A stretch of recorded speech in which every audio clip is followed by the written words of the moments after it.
Check.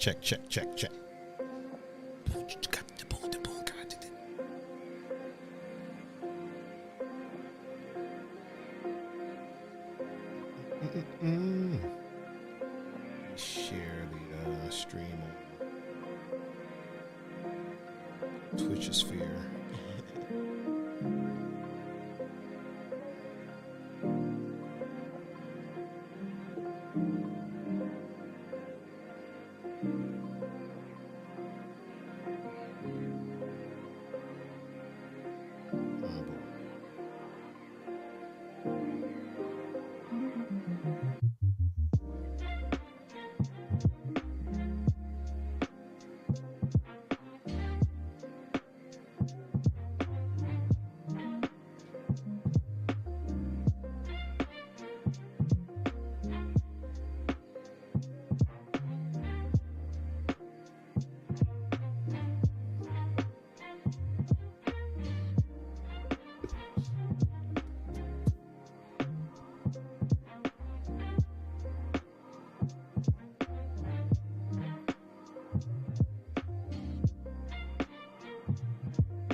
Okay.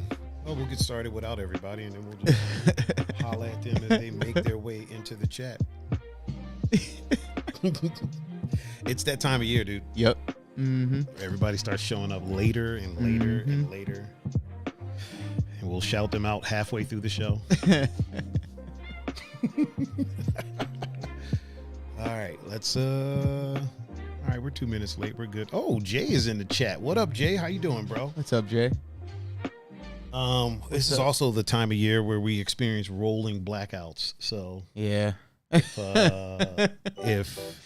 everything shuts down, we'll wait till it comes back. All right, let's get this started, man. Let's get this started. Get this underway. All right, 2 Endangered Mammals, episode 76. Wow, dude. Mm-hmm. 24 more. Yeah, man. Coming up, we're past retirement age. Too late now. Right. Now we're at the point where we're working, greeting at Walmart. God, I hope I'm never one of those. Oh, man. You and me both. Oh, man. Oh, boy. Which Gee Willikers. definitely going to happen now since we said it. Oh, since we said it, we jinxed ourselves. Yep. 100%. 100% jinxed ourselves. Ladies and gentlemen, welcome to this 76th episode of the 2 Endangered Mammals podcast, the #1 podcast in my duplex. I am your host, Mr. Thaiger, Adanoldo, and with me, as always, is the one and only, the Walmart greeter himself, the greatest co-host of all time, Mr. PunFu Panda. Pun, how are you, sir? I'm doing good. How are you? I'm doing great, man. I'm doing grand. Good to hear. I'm ready to start greeting people at this Walmart. Right? Ready to get it popping, man. You know what? The more you say it, the more it doesn't seem like a bad gig. Doesn't seem horrible, right? It doesn't seem horrible. Really quick, before we get into that, shout out to our one viewer right now, Mr. Airplane J. What's up, Jay? Actually, hold on. Smalls is in the chat on the gramophone. Yeah, and DJ Billy C. And DJ C. Yep. Oh, wait a minute. Mr. Cameroni DePrinzio.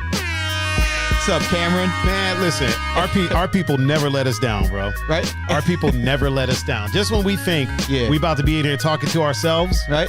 Our people never let us down, man. I never doubt them. Is that right? No. I mean, I know you were in here doubting them, but I never. What the hell is that nonsense? Oh, man. I know that you were in here doubting them, but I never once doubted them. I never once doubted any of them. This is Raven. Oh, is DJ Raven here? DJ Raven is in the house. What's up, Raven? From the world famous In the Shadows podcast. Yep. DJ Raven. It's going to be a good show, man. We got a lot to chop it up about, man. We got a lot to talk about. Oh, man. Let me start fading the music. I'll bring the music back once everybody else shows up. Like we said, it's that time of season where everybody shows up at like 8. 8:45. Yeah, 8:45, 8:15. Honestly, there might come a time where we got to start the show at like 8. You know what I mean? We'll have to start the show later so that all the people that show up late can can get their watch on. Oh, wait a minute. Zed is in the house. What's up, Zed? Zed is in the house. What's going on, Zed? How are you? How was soccer yesterday? Yeah. Zed found a new team. Really? Yeah, she's got a new team. Okay. It's more competitive. I believe the coach is better. Okay. So, they're about to leave for trials right now. Hey, good luck. Yeah, good luck. I think she's trying out for the new team. I think she'll make it. Oh yeah, I think she'll make it. Yeah, it's a much more competitive team. It's a lot. It'll be a lot better for her. Yeah, you know what I mean. I don't know why I'm talking like like I'm her uncle or something. I'm her internet uncle. That's what it is. Oh man, yeah. But I mean, I'm happy for her. I'm happy for her. Cool. I'm really very stoked. good. I think Zed's gonna go far, man. I think Zed's gonna go far. She's dedicated. Yeah, she's dedicated. And that's half the battle right there, man. Being dedicated to something, especially being dedicated to something that you're good at. Being dedicated to something that you suck at is a bit different. But she's actually good. Yeah. It's a big difference, though. Yeah, it's a big difference. Small said he's in town in a few weeks, June 3rd and 6th, and I believe I'm in town at that time as well. I got to double check, but I believe I'm in town at that time as well. So we need to link up with Smalls, man, and maybe even what days does that fall on? Let me see what days that fall on. Maybe even do a freaking. Let's see, June 3rd through the 6th. The 6th is a Monday. The 3rd is a Friday. What do you think about maybe doing a show one of those days, or maybe one day during the weekend or something? Just a little friendly stream. Just so I know we can chop it up with Smalls. Couldn't do it. Is it Saturday or Sunday? Probably do a Monday. Okay, that would probably work. Okay, best. Yeah, we'll see about getting that popping off. See if we can get he's here till Monday. Maybe we can do it that Monday. Are you not free that Sunday? It's either Saturday or Sunday. We'll figure it out. We'll figure it out. If we can do it, cool. If not, I'll just do one with him. If not, okay. You know what I mean? That sounds like a threat. Well, no. You know what? If you can't do it, I'll do it without you. I'll do it without you. DJ Raven said my birthday coming up. His birthday is coming up. Oh, okay. We need to get Raven in here on the show. We'll do a birthday show with Raven, man. If it's anything like my birthday, it's going to be a bunch of sugar and oh God, that was horrible. Man, but it was wonderful. No, it was wonderful at the same time. Not that your birthday was horrible, but all that sugar. Oh man, it was horrible, and to me, it was horrible and wonderful at the same time. It was, yeah. Like it was glorious, but it was definitely like, man. You know, something that I don't think, like something that doesn't cross my mind. You know how people are like, yo, I'm too old to be eating sugar like that. I never think about that. Mm-hmm. Oh, Gonzo is in the house. What's up, Gon? What up, Gonzo? How you doing, man? I never think like that. Like, I don't believe that I'm too old to do anything. There's nothing that I'm too old to do other than date people underage. You know what I'm saying? Yeah. Too old for that. I was too old for that when I was underage. You know what I'm saying? So I never think, well, I'm too old to eat cake or, you know what I mean? Yeah. I don't think like that. Mm-hmm. However, what I will say is that spending the whole birthday eating pure sugar damn near the whole time. Yeah. I see how people would say that. Yeah. Because it's like you feel like crap the next day. Honestly, dude, even when I was a little kid, when I used to eat those sweet rolls all the time, I felt like crap afterwards. Yeah, you did. It's just, I felt like pure crap, dude. Like, I realized like I didn't do anything those days. Like I would eat that and then I would just kind of lay around and like not do anything. And then the next day I would run around all day up until I bought those damn sweet rolls. And then the rest of my day was just kind of like pussyfooting around, not doing anything and freaking. How's it? Are you good? Temperature wise? Okay, yeah, I'm good. Because I feel my fan blowing on me. It's a perfect day out. It is. Yeah, it's warm enough outside that it feels good when you get out there. Raven said, "Don't let me bring chicken up there. It'll be a wrap." Please do. Feel free. Oh, Pep is in the house. What's up, Pops? Pep is in the house on the gramophone, and he's watching. That always feels like a threat. I'm here and I'm watching. Surprise, motherfucker. I got my eye on you. Right? Well, if he don't have his glasses, then we don't have to worry. Yeah, we ain't got to worry about that. On us, so. Can't see anything. You can't see nothing. Well, he needs him to read. So if he's not reading, he can see fine. It's okay. If he's reading. It's just reading. So, yeah. When stuff is like really close. Yeah. And it's so hilarious. My glasses, glasses situation is because I don't sleep. Your eyes get tired, and you lose some elasticity as you get older. And so when you're up all night like I am, during the day, like if I want to drive anywhere, some of the signs that are far away are blurry. I mean, if I rest, I'm good. Yeah, for sure. Because when I went and did my test, I think I talked about this on the podcast before. When I went and did my test, she was like, yeah, there's no problem. And she was like, why did you think you need to take a test? And I explained it to her. She was like, okay, come back tomorrow. If you don't sleep tonight, come back tomorrow. I did that. And then she was like, okay, I see what's going on. Here's a prescription. I see what's going on here. Yeah, I see what's going on here. Makes Here's complete a prescription. sense. Yeah. But the thing is, and she was like, it's okay. This happens.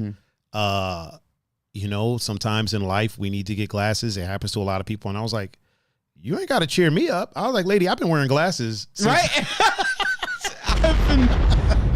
I've been prepping for this day since I was literally probably like 12, 13. Right? I found a pair of glasses. I was like, I like how I look in these glasses. Yeah. And I've worn glasses ever since, dude. I've always wore glasses. Yeah. Just like regular, not prescription, but I've worn glasses. Entire time you've known me. Yeah. I will wear glasses here and there.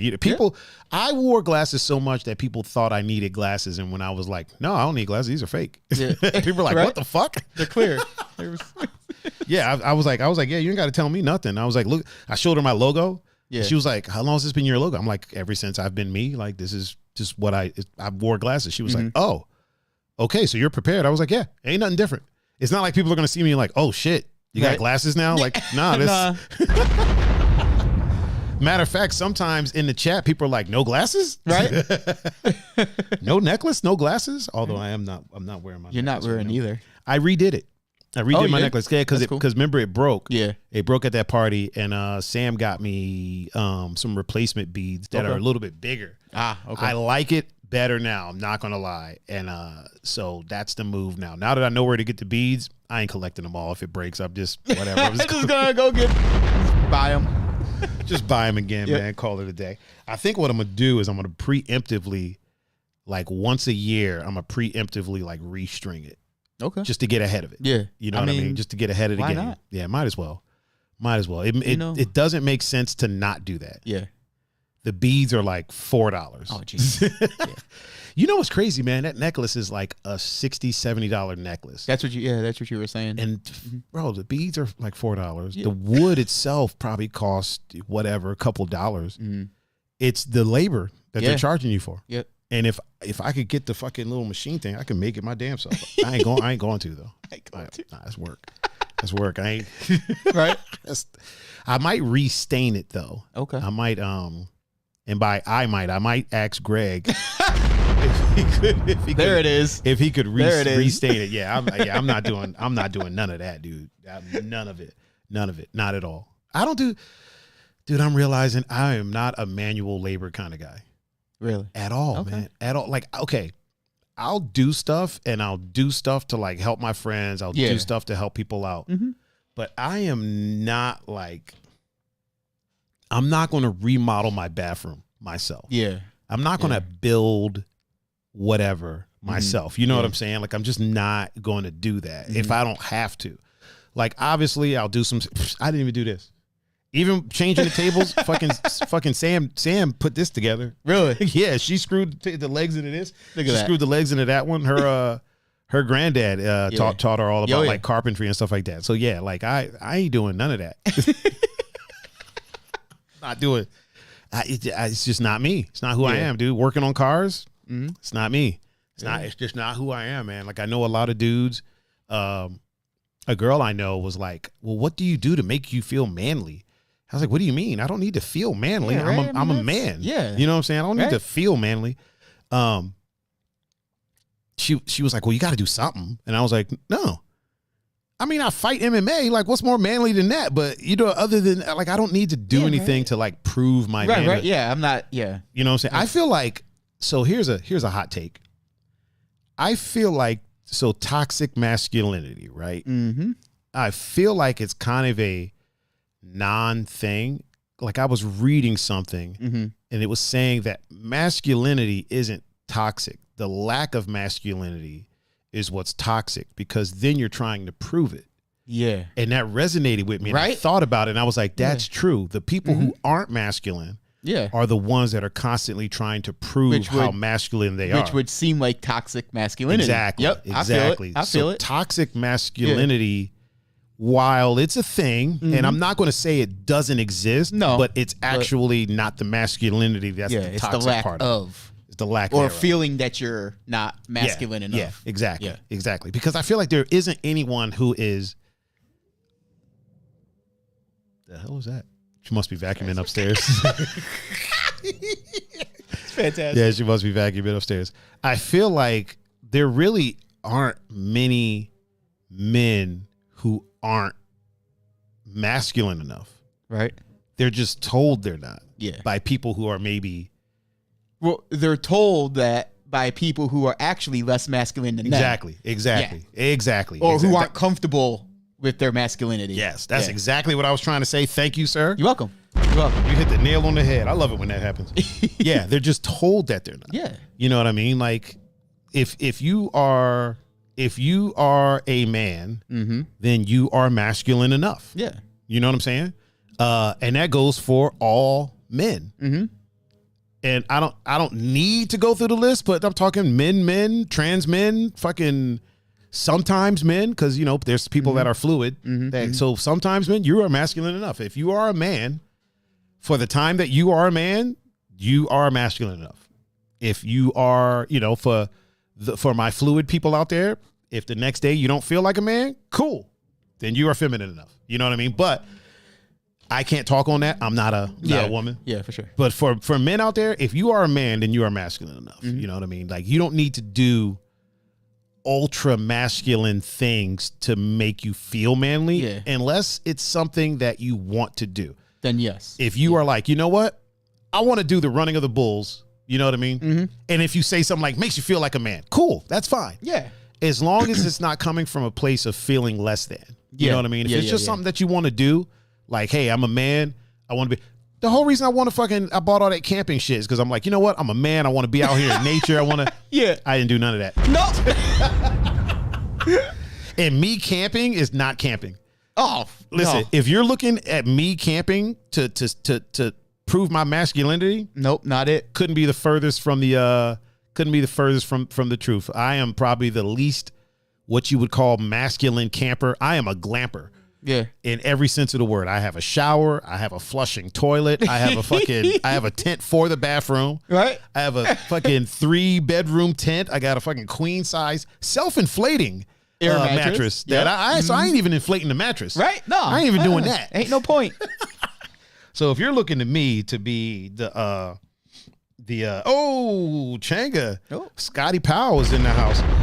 Small said he takes his nephew to the playground and beat up the other dads to show him how to be an alpha. Oh my God, that's dude! Right. Smalls is hilarious. Oh, DJ Billy C is in the Twitch sphere right now. My man, Billy C. I love me some Billy C, man. Billy C is the homie for sure.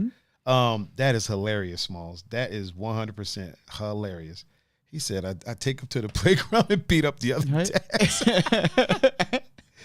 Oh God, man, that's funny. And I could see Smalls doing it too. Right? That's the funny part about it. I could totally see him doing it. Like just out there for no good reason, just beating up dads. Like, why are you doing this? Listen, this has to happen. It has to happen.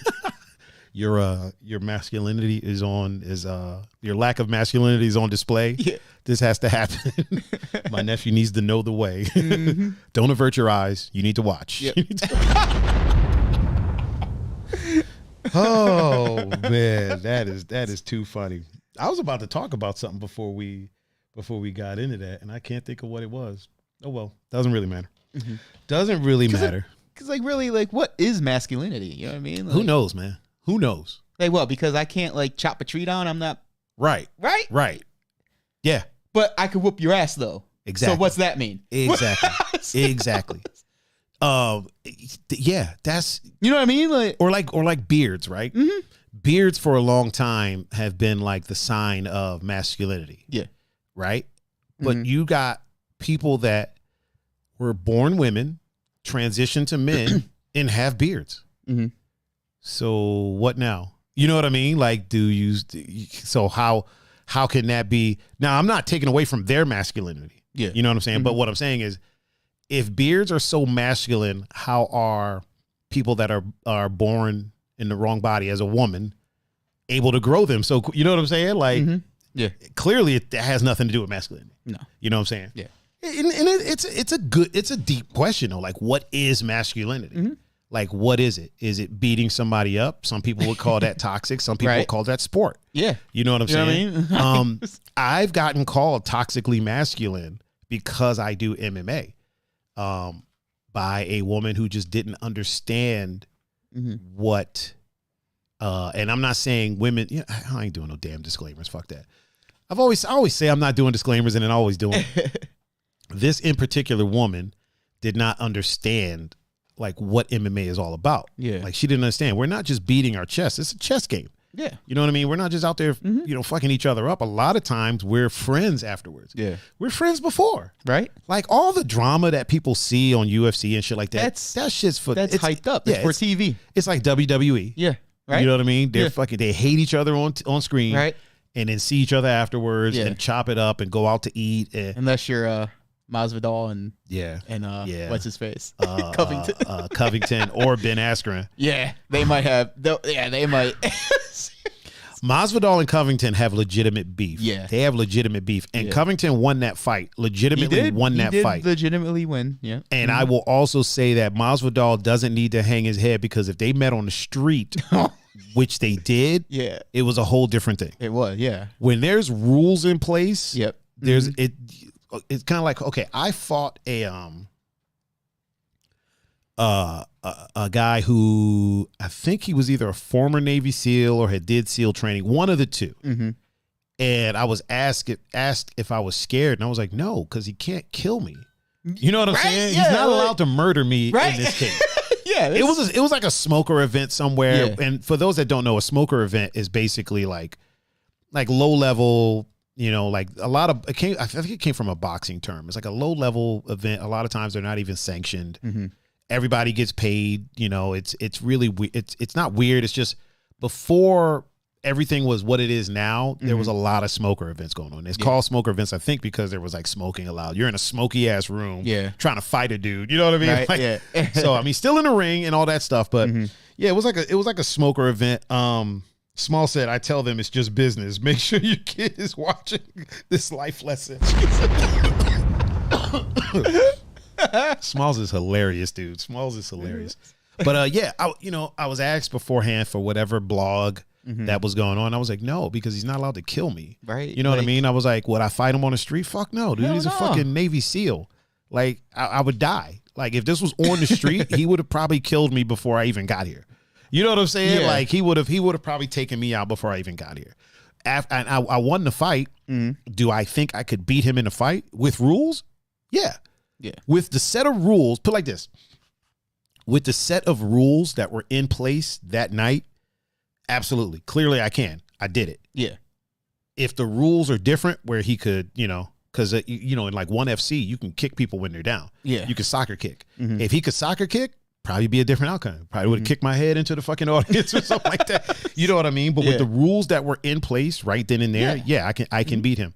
If we're on the street, I have a puncher's chance. All right. Yes, I do have a chance to beat him if I get the drop on him, if he makes a mistake, something like that. But he's allowed to fucking kill me on the street. So he can just snap my fucking neck. Like there's a whole there's a whole nother you know how many fights would be different? Right. I think people don't really understand that, man. Like there's a lot of times where fighters I like lose a fight and people will say, well, like the Leon Edwards fight, right? Yep. Leon Edwards and Diaz. Mm-hmm.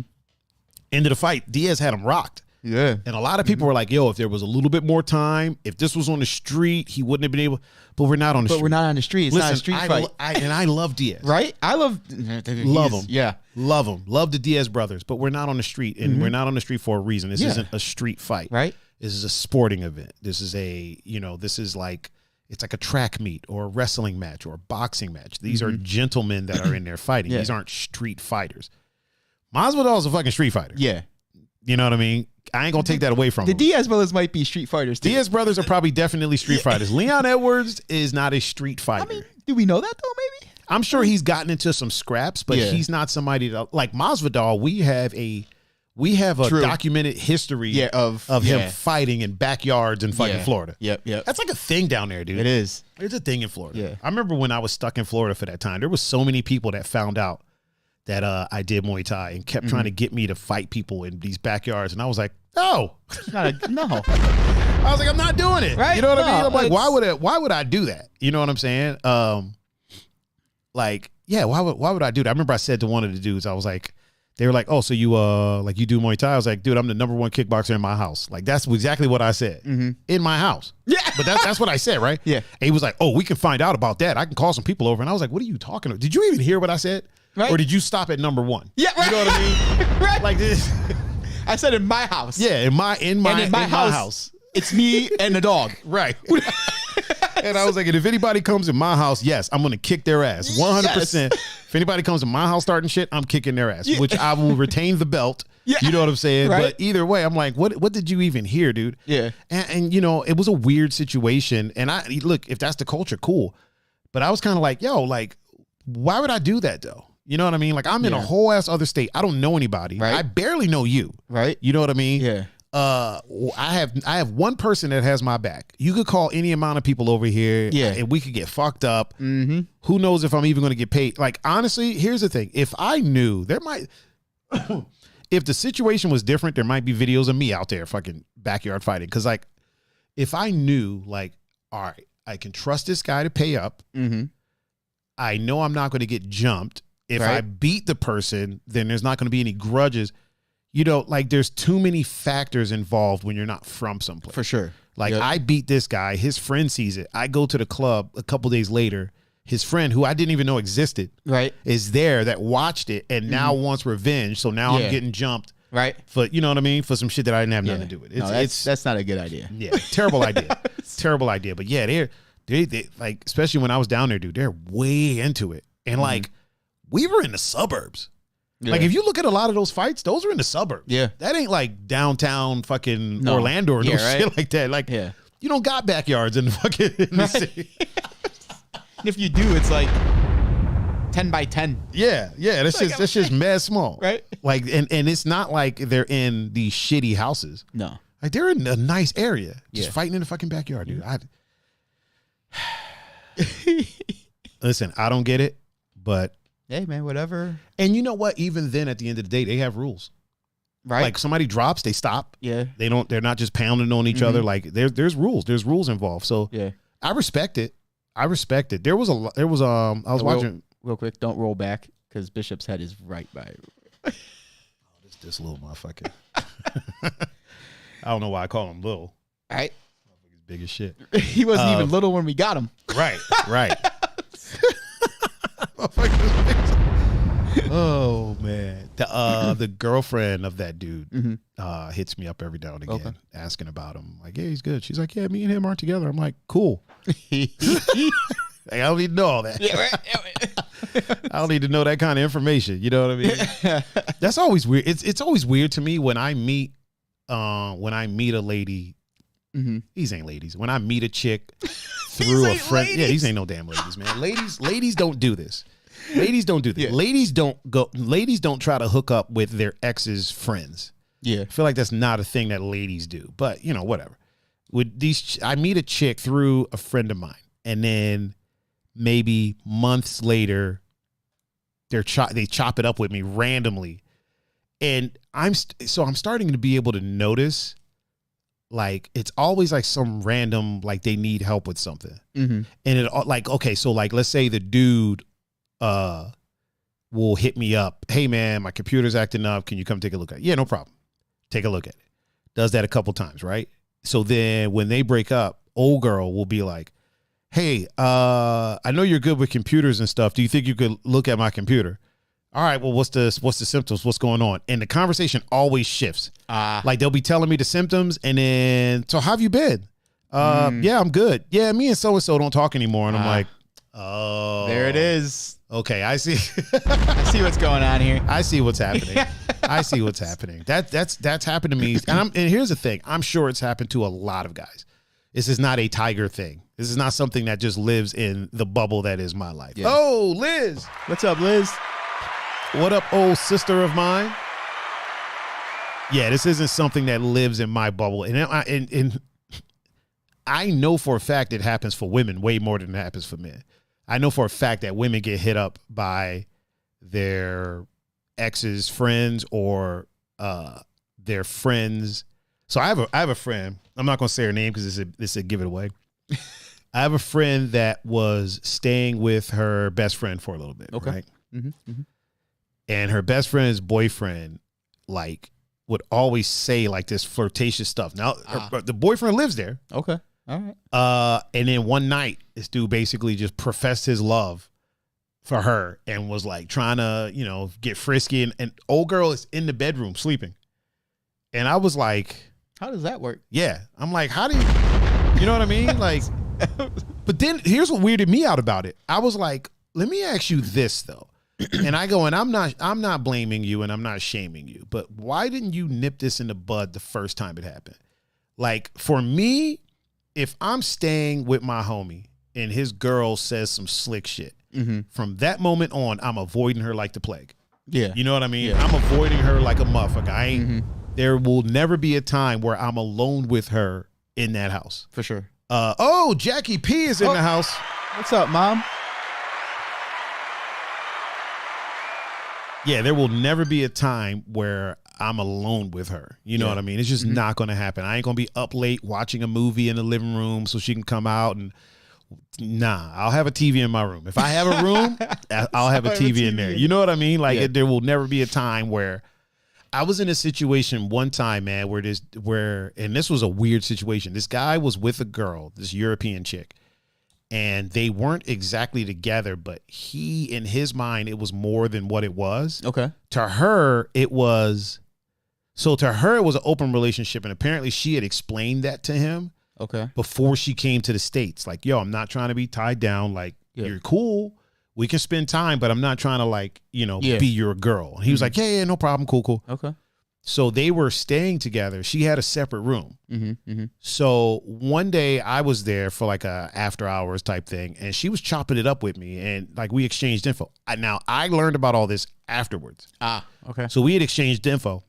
Now, the crazy part is I wasn't flirting with her. She wasn't my type. She didn't possess the proper equipment. You know what I mean? Oh, yeah. She didn't have the proper assets, if you will. If you will, as it were. But we would chop it up. We would text and talk on the phone and stuff like that. And really, I was trying to holler at her friend. Like, she was talking about hooking me up with her friend.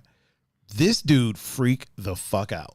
Like he freaked the fuck out one day. Oh, you trying to take my girl? You telling my girl to leave me? And I was like, because she was telling me about a dude she was seeing. I didn't know it was him. Yeah. Now this whole time I'm thinking they're roommates. Okay. So she's telling me about this dude that she's seeing and how he's a bit overbearing, blah blah. Never told me a name. Never said it was him. So I'm like, well, listen, if it's like that, have a talk. Talk to him. I always tell people the same thing. Talk to the person. Yeah. Have a conversation. Talk it out. If you're not going to conversate about it, then why are you even there? You know what I mean? Have the conversation. Talk it out. See if you can figure it out. If not, maybe some time apart is, in order. You know what I'm saying? There's nothing wrong with being like, look, you're getting a little bit extra. I'm going to need to fall back a little bit. There's nothing wrong with that. You know what I mean? As long as you're not leading people on, like I've never been one that's big on I just need some time. Like I've never been big on that because usually when somebody has told me that, it's not time they need. They're either trying to go smash somebody or they're dipping and like, yo, just be like, yo, I'm out. Right? You know what I mean? I'm out. Call it a day. But yeah, like I was like, talk to him. If not, then, you got to do what's best for you, which is, that's advice for everybody. You got to do what's best for you. You ain't got to shit on people, but there's nothing wrong with putting you first. That doesn't mean don't help anybody. That doesn't mean, you know, if somebody's drowning, don't reach your hand out. Yeah, right. Like, Yeah, try to fucking help. Don't be a dick. I mean, come on. But emotionally, you know, you need to put you first. Yeah. And so then he hits me up, and you would have thought that I was trying to like freaking stick my arm in her ass. Jesus. Like he was freaking the hell out, dude. Like he was going off. By the way, I'm gonna play a little cool. background music while we chop it up over here. I miss doing that, man. I like doing that because it's a good time. Yeah, you would have thought that I was trying to stick my arm up her ass. And I was like, yo, what are you talking about? Like, I was like, I've never even met your girl. Yeah. You know what I mean? Like, I've never met your girl. Mm-hmm. Is she friends with so-and-so? You know what I mean? And he's like, it is so-and-so. And I was like, oh, okay. Well, now we, my bad. Sorry. And then I was like, but y'all stay in separate rooms. And he was like, so? And I was like, you know what, man? Okay. Yeah. All right. Yeah. I'm going to just, to prevent me from having to fuck you up. Yeah.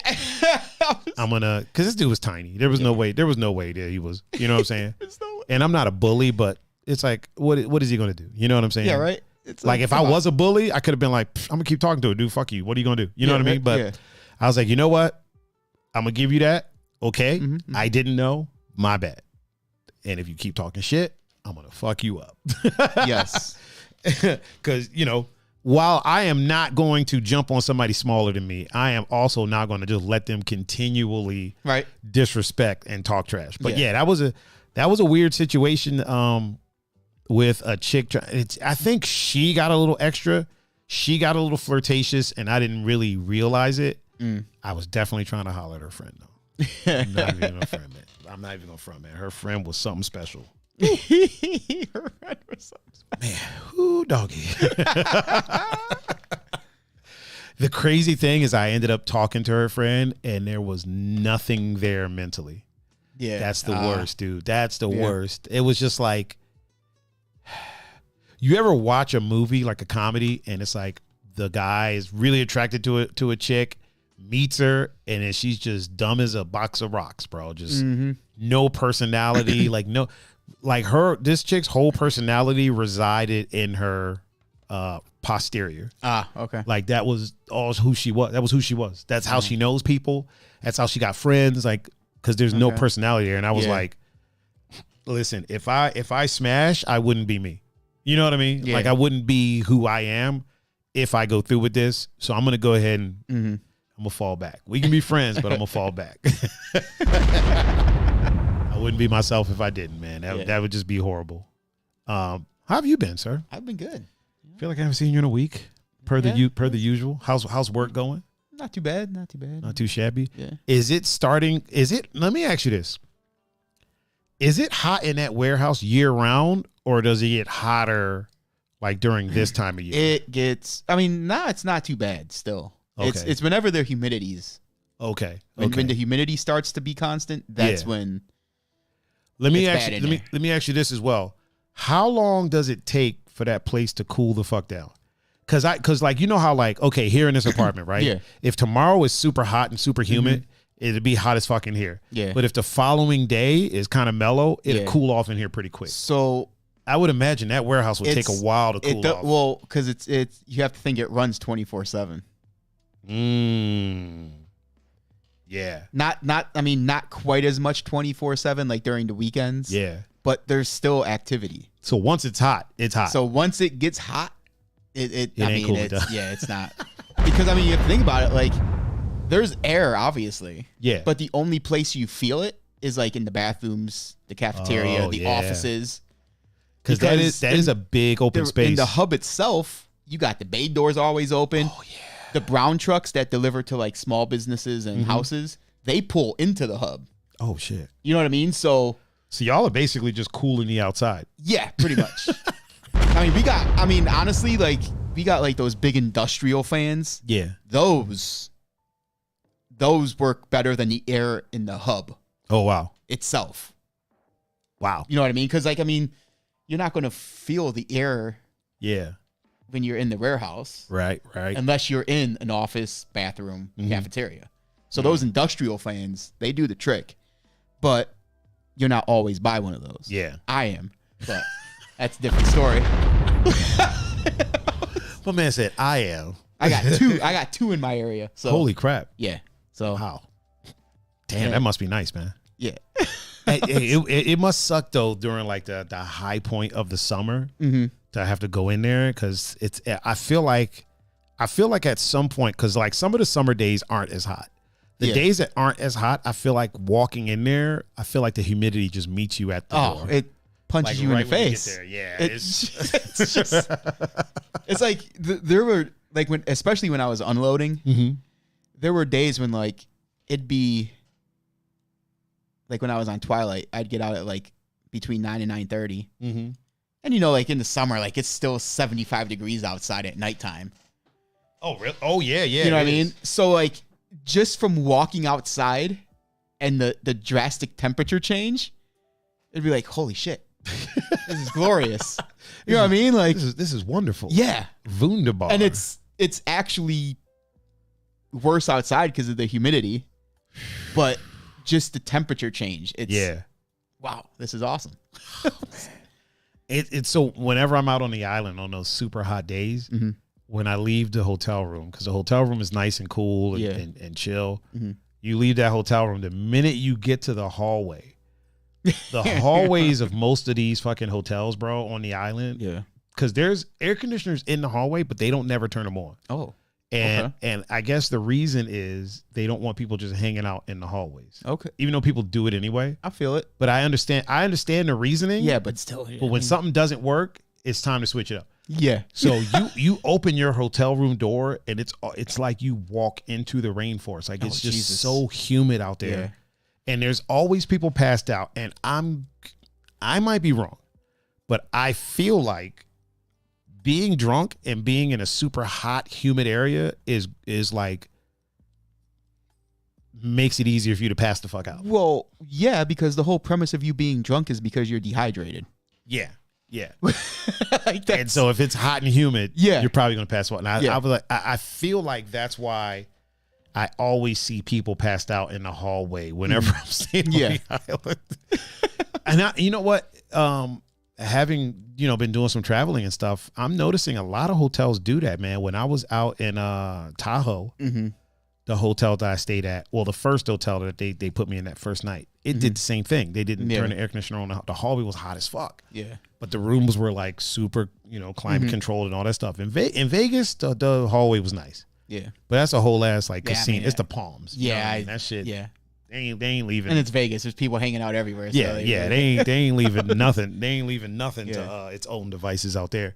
But yeah, out there on the island, man, you walk into that hallway. Although I will say the hallway will prepare you for going outside. You know what I mean? Yeah. Like it will definitely prepare you for going outside, because if you go from your hotel room to outside, probably pass the fuck out. Right?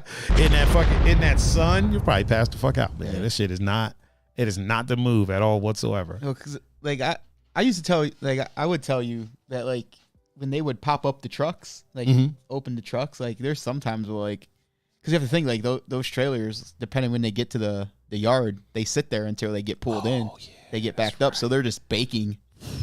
And that's all metal, right? For the most part. And then, I mean, there's wood inside, but like the panels, but yeah, that wood don't help. No. So like there were times like you'd pop the truck and it wouldn't be like a full truck. And you could just see the dust just stuck in the, it's like, it's so stuck inside of the humidity. You would just see it stuck in the air. I'm like, oh God, this is awful. And you got to go in there. You just got to go in there and unload it. Go inside of there and do your thing. Fuck that. Mitch was like, all right, let's see how fast we get this done. Yeah, screw that, man. Screw that. I'm not the one. I'm not the one, sir. You're a better man than me. And you've done this for what, 12 years? 20. 20 fucking years, dude. I mean, I don't unload. I mean, I still do occasionally, but I wouldn't call it unloading. How long have you unloaded? So, like, how long? The first year and a half, I was an auditor. Okay. Which I just stood and made sure the company was charging themselves correctly. So, like, I would, like, if it looked Like if the label said something and it didn't look right, you just like measure the box to see if they charged themselves for it. Then if they didn't, then you slap a sticker on it or something. You know? Gotcha. But once they got the automated auditing things, they didn't keep a lot of the auditors. Oh, so so the first year and a half, maybe 2 years, I was an auditor. Then that's when I flipped to unload. Oh, okay, gotcha. And then up until wait, real quick, Mama is in the house. How you doing, Mama? What's up, Mama? That's Jag's wife. Okay. And then, so up until 3.5 years ago now, I think, since they got the day sort. That's actually no, because I unloaded like the first couple years on day sort. So probably out of the 20, probably like 17. God bless you, bro. 16 maybe, you know. God bless you. God bless you. You're a better man than me. You're more masculine than I am, sir. I could not do it, man. All that. It's a lot. I almost worked there. You did. Almost worked there. That's hilarious too, man. I applied. I saw a meme the other day that said, like you apply for a job and like 2 months later, the job calls you up. Hey, are you still interested in working? Didn't they call you when we were in Florida? Yeah. And the meme was like, motherfucker, I'm homeless now. Like, oh, Mama, I'm doing great. We're doing great. Yep. You know, just enjoying the weather. Weather's nice. Yep. It's not too hot. It's not too cold. It's just right. Yeah. But now I feel like it's going to be like this for the next couple weeks, and then we're going to get into that hot as fuck like weather. Tomorrow is supposed to be like 90, but the humidity is not going to be. Oh, okay. So it's not going to be like hot. What is usually, isn't it like in June, the hottest day of the year is usually like sometime in June, right? Yeah, I believe so. Now, does that always fall on a weekend? Because it seems like it has been like the past like couple years. Seems like it waits for that like second Saturday of June or some shit. I don't know why. Because like I mean, there's some days in August and September that are like, what the fuck is this? So I usually point because obviously my dog is he has a permanent fur coat.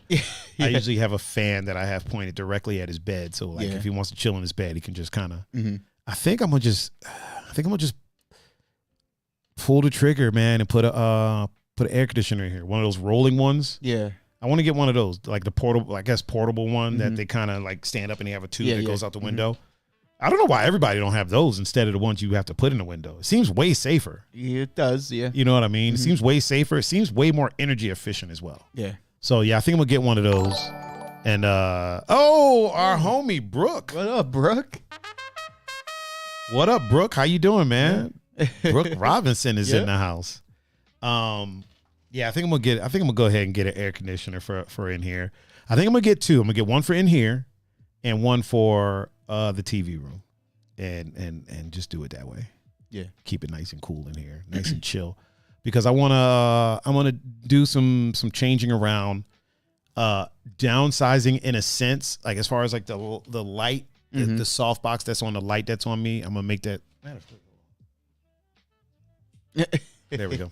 The soft box that's on me, I'm gonna make that smaller. Okay. And there we go. I'm gonna make that smaller, and then kind of move some things around, get some more space in here to where I can have multiple people over there. Because I have 4 mics, so I might as well use 4 mics. Yeah. You know what I'm saying? Like, doesn't make sense to have 4 mics and not use 4 mics. We use 2. Yeah. sometimes 3, but I kind of want to use 4. DJ Raven said definitely putting his AC on as soon as he gets home. Fuck that 90-degree shit. You're right, man. You're right. I've never been a fan of the air conditioner that goes in the window. Yeah. Because I feel like, first of all, they're heavy as fuck. Like they're heavy as hell. And you know me, man. I am a child of technology, so I'm always like, is this the best we can do? Like we haven't, you know what I mean? Like we haven't done anything better than this yet. And I feel like those rolling ones are better. You know, not even just from being more energy efficient, but from being just from an all around standpoint. Like, you know, if you're a small person, you need help putting I need help putting those fucking air conditioners in the window. Like those things are heavy as hell. And I'm sure the rolling ones are heavy as well, but I'm not trying to pick it up to put it in the window. Yeah. I need help getting it in the house. That's it. Once it's in here, I can put it wherever the fuck I want. Yeah. You know what I mean? Mm-hmm. So I might even get one for my bedroom. I don't know. Probably not. I don't spend any time in there. I don't spend any time. Dude, I haven't slept in my bedroom in like... I don't know. When was the last time you slept in your bedroom? Man, probably like a year. Maybe like one time randomly a month ago or something like that, but randomly a month ago. Yeah, it doesn't really happen, dude. It doesn't really happen because I'm always doing stuff. Like I do stuff until I fall asleep. Mm-hmm. Like I literally, I'll play games, I'll stream, I'll build something, I'll take something apart, I'll break something. Like I do that and go for a walk, like up until I fall asleep. Mm-hmm. You know what I mean? Like it's definitely not one of those things where it's like, oh, now it's time for me to go to bed.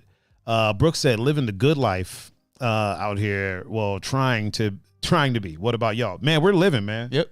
We're doing what we do, man. We're doing what we do, making life, making our way downtown. And I need you. Scotty Powell said he's got an extra AC for me. Appreciate that, Scott. But if it's the one that goes in the window, man, I don't know. Scott be having them industrial size joints, man. Yeah. Like I'm not the one. We just talked about how I don't do manual labor. I am not the one, yo. If it's one of the ones that I can roll around and put the tube out the window, I'll take it. But if it goes in the window, it's too much work, man. That's too much work. Oh shit, Sandy is in the chat. What's up, Sandy? On the gramophone. What up, girl? You remember her, right? Sandy Khan. You remember. Okay. If you see her, you know from back in the day when I was at the house. Oh, okay. She used to hang out with all of us. Her and her boyfriend at the time would hang out with me, Doctor, Raph, all of us. Yeah. All right. Super chill. Mama said she's cleaning backhand prints off my white freezer from her husband. Cleaning black handprints. Must be oil. Yeah. It's gotta be oil. Some kind of dirt. Yeah, he works on cars and stuff. Brooke said fans and ice works every time. Trust your boy. You don't need no fancy AC. So I used to do that, dude, in Brazil. Yeah. That's what we do. You get a styrofoam. I mean, I'm sure this is done everywhere, but a styrofoam cooler, cut a hole in the top, put a fan on that hole. Yeah. And like a duct fan. Yeah. You put it down on there so that it comes out and blows out, and you fill it with ice. It's fucking air conditioner, dude. And it lasts a while because that water stays cold. Yeah, oh yeah, for sure. So it lasts a while, man. Yeah, I used to do that all the time. Matter of fact. Speaking that brought up something about UPS. Brooke would attest to this too. Okay. When he used to unload. So like any of the like trucks that would come in like with the pre-packaged. Hold on really quick. Sandy, thank you very much. I am doing great. How are you? You're looking lovely as always. Like you're always looking lovely.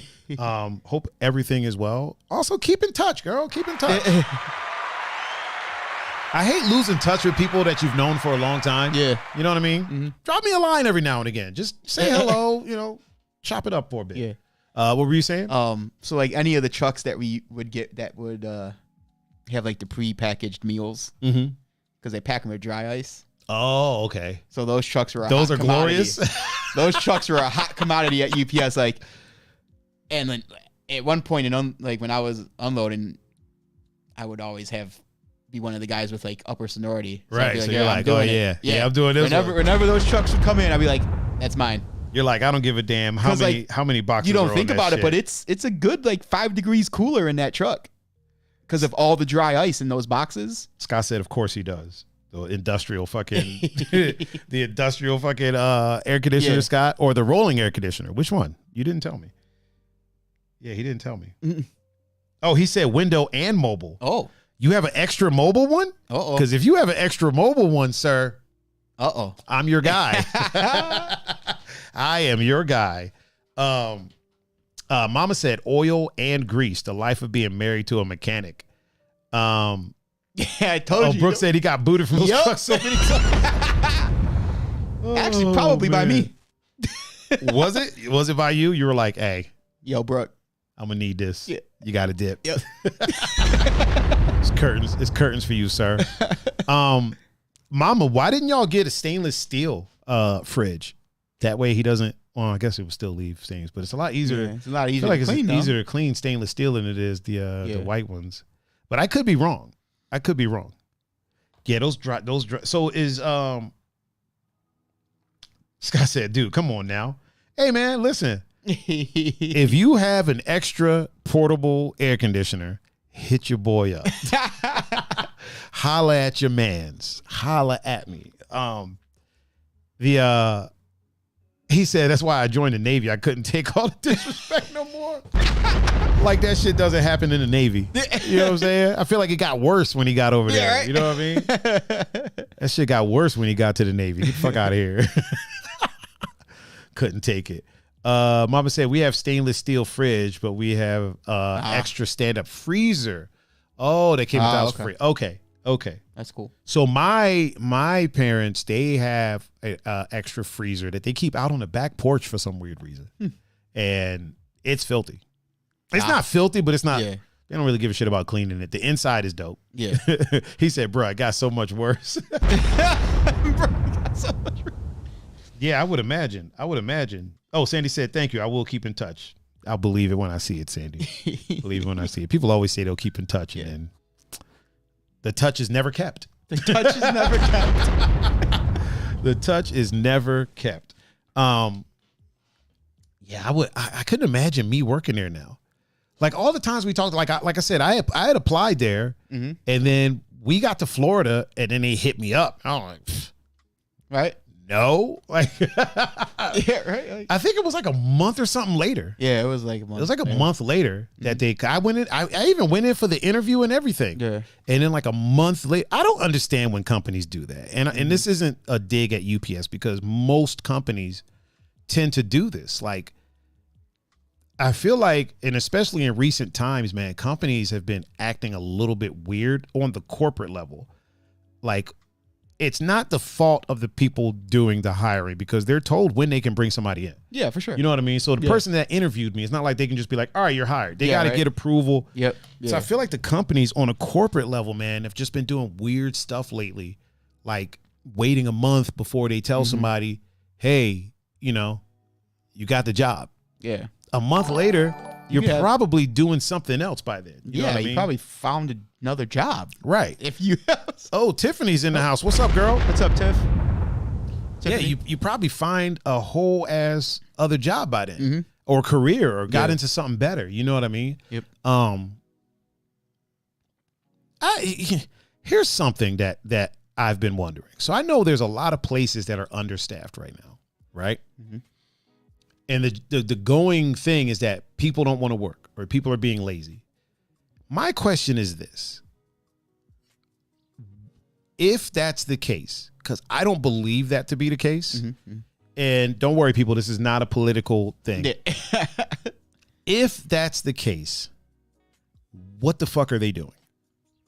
Yeah. You know what I mean? Because unemployment ended, a year and some change ago? Yeah. So they're not doing that. You know what I'm saying?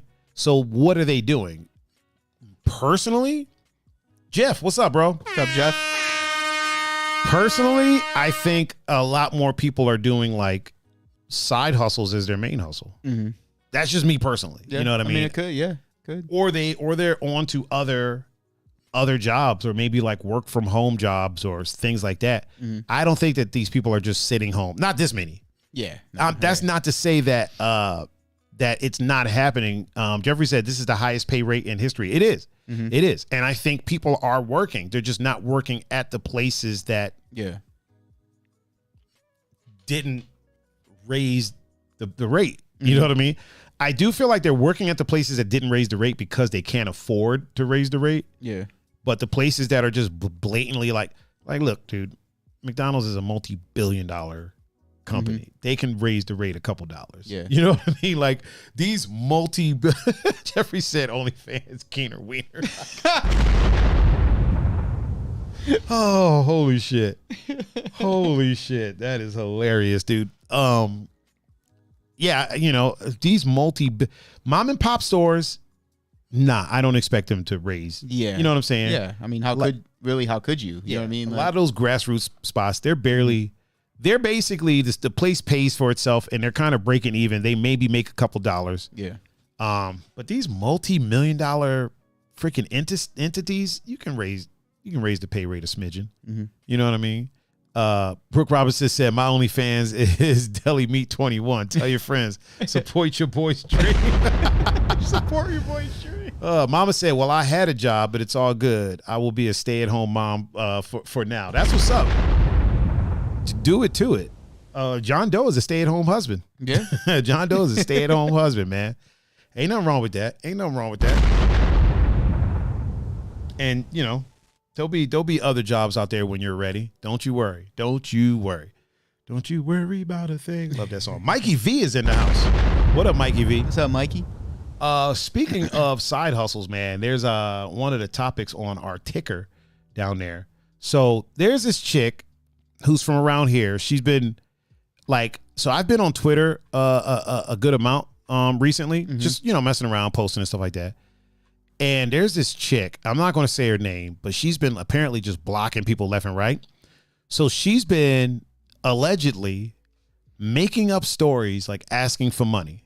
Okay. So, there's this whole debate about whether or not having your Cash App on your profile is begging or not. So, like, some women will be like, all these chicks with their Cash App on their profile just begging for money. Mm-hmm.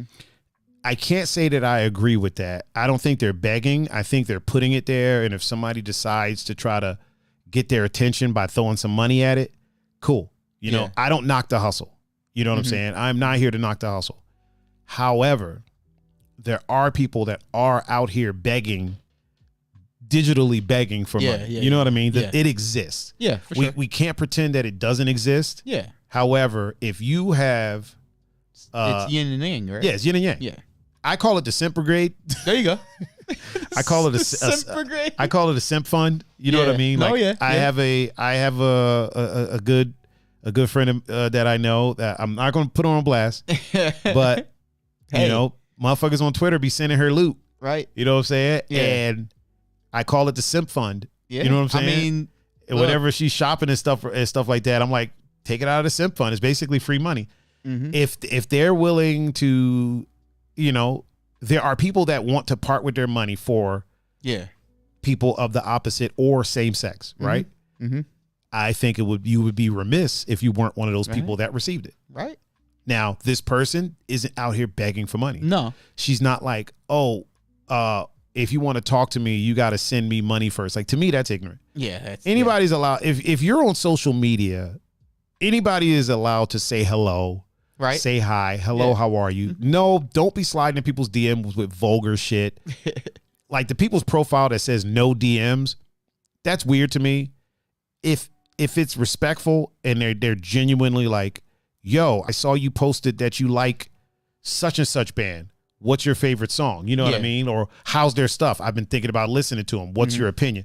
Shit like that I think is fine. But don't be up in the DM like, yo, here's a dick pic, or hey, let me smell your feet. Like, don't be doing that. But general conversations online. Yeah. I think if you are online, right, and your profile isn't private, I think that it is okay for somebody to message you respectfully. Mm-hmm. It's never okay to harass anybody. It's never okay to fucking send unsolicited pics. And that goes for anything. Tit pics, dick pics, ass pics, whatever. Mm-hmm. Whoever you are, it's not okay for you to send that stuff.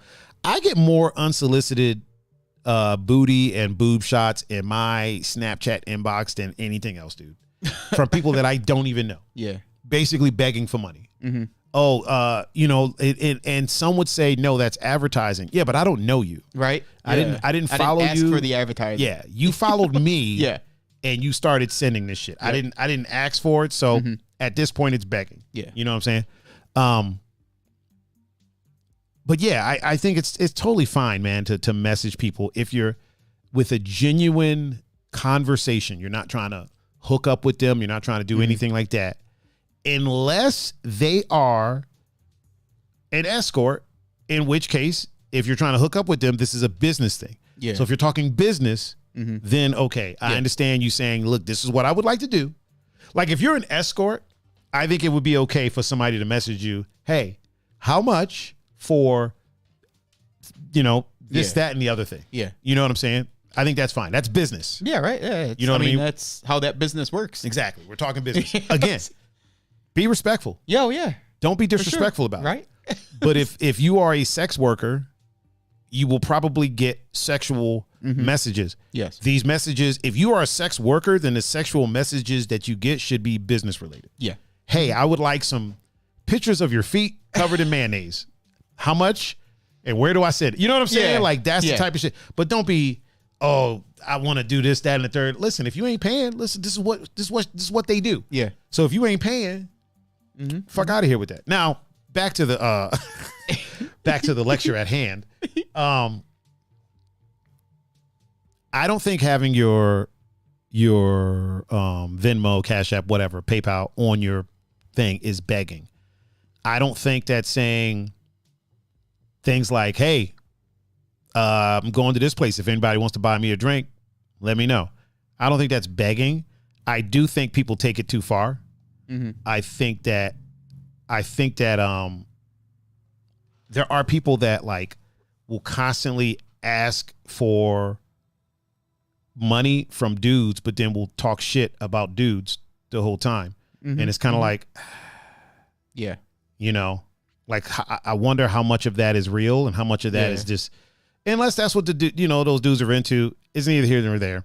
The chick in question though has been posting like that her mother is stuck somewhere because she just got out of an abusive relationship, and then people will like send her money and then be like, yo, like what's good, like is everything okay, like what happened, like did you get enough, blah blah, and then she was blocking people.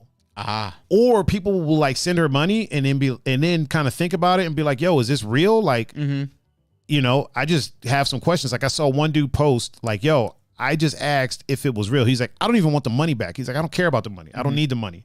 Yeah. I'm just questioning whether or not it's real. And it's like she blocked him. You know what I mean? So this chick is running around basically begging for money and then blocking people once they send it. And like, to me, that makes people like my friend and other girls that I know that are on here like legitimately either running a business or legitimately like people are just sending, you know, whatever, because they feel like it. It makes them look bad. Yeah. Because we all, when one person does something, the finger tends to get pointed at everybody. You know what I'm saying? When that movie, The Tinder Swindler, came out, well, the finger got pointed at every guy on Tinder. And it's like, girl, the dude you matched with works at Giant Eagle. Yeah, right. Like, this motherfucker is not globetrotting. He is not flying around in a fucking jet. You know what I mean? And baby girl, you're a server at Applebee's. You ain't got millions. So what are we doing here? You ain't got millions of dollars to take. Right? Just like Mama said, shit, if people want to buy pictures of my feet only, I'll be glad to send it. There's nothing else because I'm married. Listen, Mama, there are people out there that will fucking buy pictures of your feet. Trust me. Obviously, we're not that person, but I guarantee you there are people out there. Go on Twitter. Yeah. Go on Twitter. Put in hashtag feet pics. Right? Look. Guarantee you there'll be people that are ready to buy it. Mama, put a picture of your feet. They could be in flip-flops on the beach, whatever. Put a picture of your feet on Twitter, and if you have a Cash App, put that on there and see what happens. Just see what happens. Just see what happens. As long as you have followers. Yeah. And your the trick is your hashtag game has to be up. Yeah. So you got to know what hashtags to put. So I would start by searching hashtag feet pics and then look at what hashtags they're using. Yep. Oh yeah, guaranteed. At some point, yeah, somebody's going to send you money for some feet pictures. I'll damn near guarantee it. It's the damnedest thing. It dude. is, It's man. the damnedest thing. Listen, technology. Yeah. Who'd have thought? We got the wealth of the world's knowledge at our fingertips. Yeah, and we use it for. And people are using it to buy feet pictures. Hey man, people are using it to buy feet pictures. Like, listen, I'm not mad at it, man. No, like, I mean, hey, look, if you're a person and you're out there and you're selling your feet pictures, right? Do it to it, man. More power to you. Do it to it. Mama said that may get interesting. She said, I'll even paint my toes. Brooke said he needs a manager to handle his feet pictures. So a lot of people may not know this, man, but like for probably like the whole time during the situation, I was managing like 4 or 5 like OnlyFans girls. Jesus. Yeah, I was their manager. I was getting a percentage of their profits, the whole shebang. Yeah. Damn. I stopped because I'm like, look, there's nothing else for me to do. Like this thing, it runs itself. Yeah. Like I could continue to make money off of you. That's easy. It's easy for me to do. Give you some advice every now and again and fucking collect money. But after a certain point, it was like, okay, yo, it's self-running. Yeah. It's self-sufficient. You don't need me anymore. Yeah. You know what I'm saying? And a lot of them were like, no, like why you're abandoning? I'm like, no, like listen, shit. When you got into it, you didn't know shit. Yeah, now you do. I taught you the game. Yeah, right. It's really not. It's not even difficult, dude. It's not. I give the game away all the time. First of all, clean your fucking room. Yeah, nobody wants to see a bunch of bullshit. Right. I mean, you know what I mean. Even then, good presentation. Yeah, people. good presentation. Get out the bathroom. What? Don't even clean the room. Wherever just clean this part of the room that the camera shot's going to be in. See. Yeah, yeah. I mean, come on. Buy a fucking mirror. Quit using your bathroom clean mirror. one. Yeah, a clean mirror. Buy one. Set it up somewhere. Make sure that everything behind you looks copacetic. Get out the bathroom. Yeah. Nobody wants to look at the toilet and your fucking hair curler, your fucking flattening iron and all that bullshit. Nobody, you know what I mean? Because when people look at pictures like that, I can tell you right now, when friends of mine post pictures on Instagram or whatever, the first thing I'm looking at is like, what the fuck is that on the sink? Right? Like, right, that's what I'm doing. I'm like checking out the sink. Like, what the fuck is all this shit on the sink? Is that an exfoliating scrub? Like, what the fuck is going on? What's happening here? Brooks said, well, damn, Thaiger, you're hired. Teach me the way. I got you, homie. I got you. Yeah, it's like the game is easy. Make sure that the background is clean. Yeah. Like Harlow, right? She's a friend of the channel, Harlow Wonderland. In her bedroom, she has a space that's where she cams, and that setup there is dope. And she knows that that's what's in frame. There's lights over there. There's backgrounds. There's themes that she can switch it to, and shit like that. Like there's never a time where you're like, there's a fucking pile of shoes behind this naked chick. Like there's never a time where it's like that. Like she's got it down. There's a lot of people, man. I'll see them posting like, they're like, in wherever the mirror is, like their fucking living room is filthy. There's fucking kitty litter all over the place. There's all time, and I'm like, yo, fucking clean up.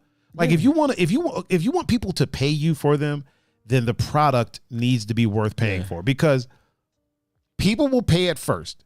You can get away with that at first, but then there will come a time where another chick is thinking about the presentation.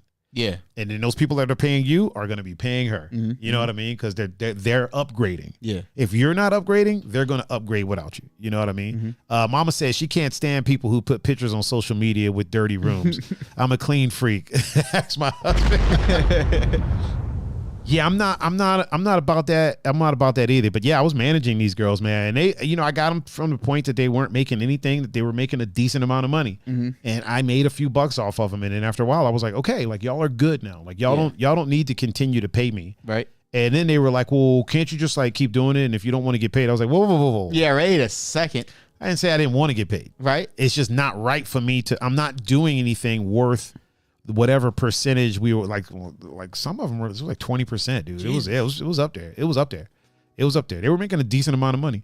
But yeah, it's like you don't need me anymore. If you follow what I already told you, it's one of those things where the only thing that I can do now is shoot content for you, edit it, and upload it. Yeah. Which I would be charging you for anyway. So there's no point in me taking a percentage of what you're doing when you can just pay me to come and shoot like for a photo shoot. Yeah. You just pay me for the photo shoot, call it a day. You know what I mean? If you're not doing that, then you're not really taking your business seriously. Yeah. You know what I mean? A lot of the people that I know that are constantly doing all their content with their phone, I'm like, you're not taking your business seriously, because that's going to fail at some point. At some point, it's going to just fail, because you're not always, nobody wants to just watch phone footage all the time. Like people eventually are going to want shit in 4K or, you know what I mean? Right.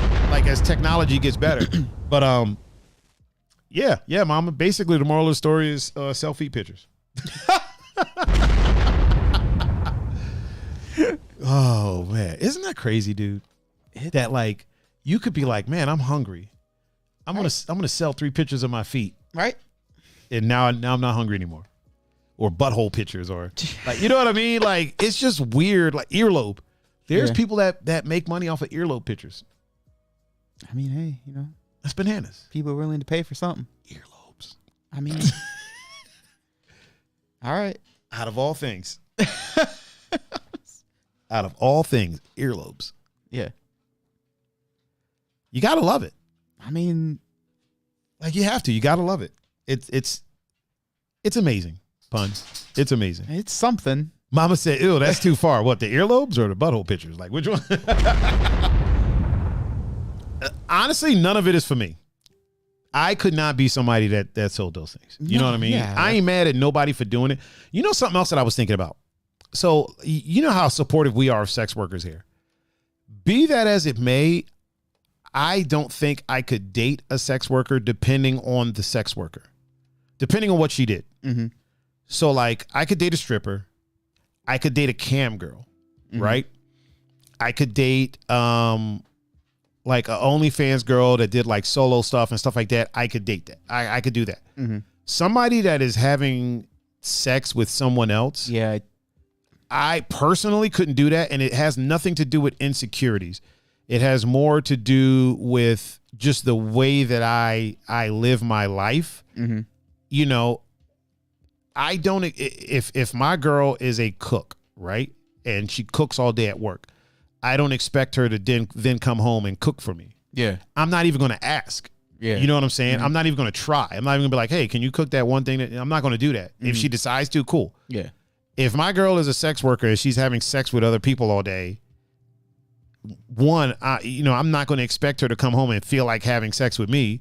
Two, I'm not going to try to get her to have sex because she's been doing it all day. At the same time, because there's two sides to everything, at the same time, now it's like, well, what the fuck do I do when I want to have sex? You know what I mean? Do I go have sex with someone else? Do I like what are we doing? Like, what is going on? And then at that point, it's like, well, we're just friends. You know what I'm saying? So it's like, and this is not a diss on them. It's just saying, Raven said, hey fellas, I must bail to go ahead and get ready to do your show. Okay. Oh, he put his AC unit in. Nice. So catch us on the flip side. Hell yeah, Raven. Hell yeah. Yeah, at that point, it's like, well, like, what do I do? Yeah. And I'm not ready for that kind of, I'm not into that kind of relationship where it's like, I respect it. I respect, everything about it. And because I'm respectful of it means that I'm going to be missing out. So I'm cool on that. Now, anything else, a dancer, fucking cam girl, solo shit, whatever. That's cool. Do what you do. I don't care about other people seeing my girl naked or whatever. Like, you would have to be a fool to think nobody's ever seen your girlfriend naked. Yeah. Mama said, that's a big no anyways. I wouldn't be with somebody doing that with other people. Not dissing people who do it, but I can't. Yeah, that's what I'm saying. Yeah. That's what I'm saying. Like, the solo stuff or even girl stuff. Like, if she's doing girl stuff, fine. Whatever. And also, there's the whole breakup thing. You know what I mean? Like, y'all break up. She's still got to go to work. Yeah. You know what I mean? Bo said he got prank called by Walmart today. What's up, Bo? How you doing, man? How you doing, brother? Yeah, she still got to go to work. Yeah. You know what I mean? You're still going to see advertisements unless you block her. So it's like, yeah, I'm not really like, how do you have a conversation after breaking up knowing that your person just had sex with someone else? Right. You know what I'm saying? It makes it a weird conversation. Yeah. I think that we give too much flack to people that prefer to not date sex workers. I think we give them too much trouble, calling them insecure and things like that. I don't think that's always fair. That does exist. If you met somebody and they were a sex worker when you met them and you decided to date them and then all of a sudden it starts bothering you, that to me could be some insecurities. You know what I mean? When I met you, you were having sex on camera. Yeah. Now I'm trying to convince you to not do it. I feel like that would be some type of insecurity. But if I met you and you weren't doing that and then you start doing that, I don't know if that's insecure. I think it's unfair to call that being insecure. Yeah. You know what I mean? Like, we're already in a relationship now. Solo shit, like, okay, listen, if you met somebody and let's say they're a dancer, right? And then now they're like, you know what? I think I'm gonna start having sex with other men on camera. It's not insecure of you to be like, yo, that's kind of weird. Yeah. You know what I mean? That's not insecurity. No. that's something getting sprung on you. Yeah, right. And you're like, whoa, like what? Yeah, wait a minute. The fuck? Yeah, like, I was cool with that, but right. You know what the stupidest shit somebody's ever said to me? I was with somebody who informed me later on in the situationship that they were bisexual. I was like, all right, cool, whatever. Mm-hmm. And they're like, well, I'm going to start exploring that again, like with other women. And I was like, all right, do it to it. Like, whatever. I'm not going to block you. Like, we're not married. You know what I mean? Mm-hmm. We're dating. It's pretty chill. Do what you do. And then I was like, but I just out of curiosity, does this mean that I can explore things with other women as well? And she was like, no. And I was like, what do you mean? She was like, well, you can mess with other men. I was like, that's the stupidest shit that I've ever heard in my entire life. Right. You know what I'm saying? I was like, that's the dumbest thing. She was like, well, that's the only way it would be fair. And I'm like, no, you're absolutely wrong. Because here's the thing. I'm not attracted to men. Yeah, right. You know what I'm saying? Yeah. It's not like you're being forced to sleep with these women. Yeah. You're attracted to them. Mm-hmm. If you're allowed to explore with what you're attracted to, I should also be allowed to explore what I'm attracted to. Mm-hmm. Saying, oh, you can mess with a man. That's literally the dumbest shit that I've ever heard in my entire fucking life. Right. That is fucking stupid. And she should be fucking, everybody is dumber for her even saying that. Mama said that's wild, right? Like, who the fuck says that? Like, yeah. Like, come on, yo. Come on. Fuck out of here. So that didn't last. Yeah. Because I was like, yeah, I'm not doing that. Bo said he would date a sex worker because she knows what she's doing. Here's the thing. I would 100% date a sex worker. It just depends on the sex work. Yeah. You know what I mean? Mm-hmm. Would I date a porn performer? I don't know. Probably not. I know a lot of them. And the thing is, I know a lot of them don't sleep with a ton of guys. They got like maybe 5 dudes that are on their will work with list. And they just do multiple scenes with those guys. But still, you know, at the end of the day, I'm missing out. You know what I mean? Yeah. And don't nobody owe me sex. No, yeah. Nobody owes you sex. Yeah. However, you have to admit that it's a little weird that these other 5 guys are having sex with your girlfriend and you're not. Like, you don't get to. You know what I'm saying? Yeah. It's a little weird. Yeah. Just a tad. If other people are having sex with your person more than you are, that can feel weird. And that's not insecure to feel that way. Yeah. If you're fine with it, that's beautiful. If you're not fine with it, that's not insecure. That's human. Mm-hmm. Now, being insecure is if you don't say anything and you keep it pent up, and then you blow up one day. That's kind of insecure. Mm-hmm. You got to communicate. Yeah, you got to talk about it. You got to communicate. Both said, me personally, I don't care. I don't care if we're just seeing each other. It's just what it is. Mm-hmm. That's whatever. You're not my girl. You know what I mean? You belong to the streets at that point. You know, you belong to the streets. You belong to the streets at that point. So you belong to the streets. I ain't sweating that. However, like. If it's a situation, especially if it's a situation where we're like together all the time, then I could see it being weird. I could see it being weird for people. You know what I mean? Mm-hmm. And especially if it gets sprung on you. If it's sprung on me, that's a no-go. I have to go because I'm not gonna stop you from chasing your dream. Yeah, I ain't gonna stop you from doing what you want. If that's what you want to do, I'm not gonna stop you. I'm gonna dip. So that you can do that and not feel that you're betraying anybody. Yeah. But I'm not going to stick around for that at all. No, sir. Yeah. No, sir, man. Did you hear? I don't know what the fuck is going on in Ohio, bro.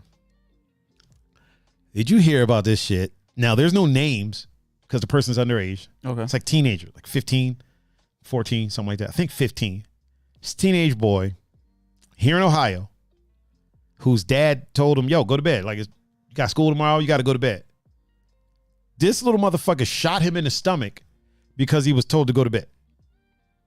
Now, obviously, they haven't released his name. Yeah. You know what I mean? Because he's underage. But what the fuck? Like, okay, first of all, I have some questions here. One... Is there a lack of parenting going on or something? No, because it was his dad that told him. So from what I've read, you could be a mom and a dad. But not a parent. Yeah, for sure. Like from what I've read so far, the parenting in the situation is okay. Now, I could be wrong. It could come out that that's not the case. Mm-hmm. But so far from what I'm reading, that hasn't been an issue. Because that's a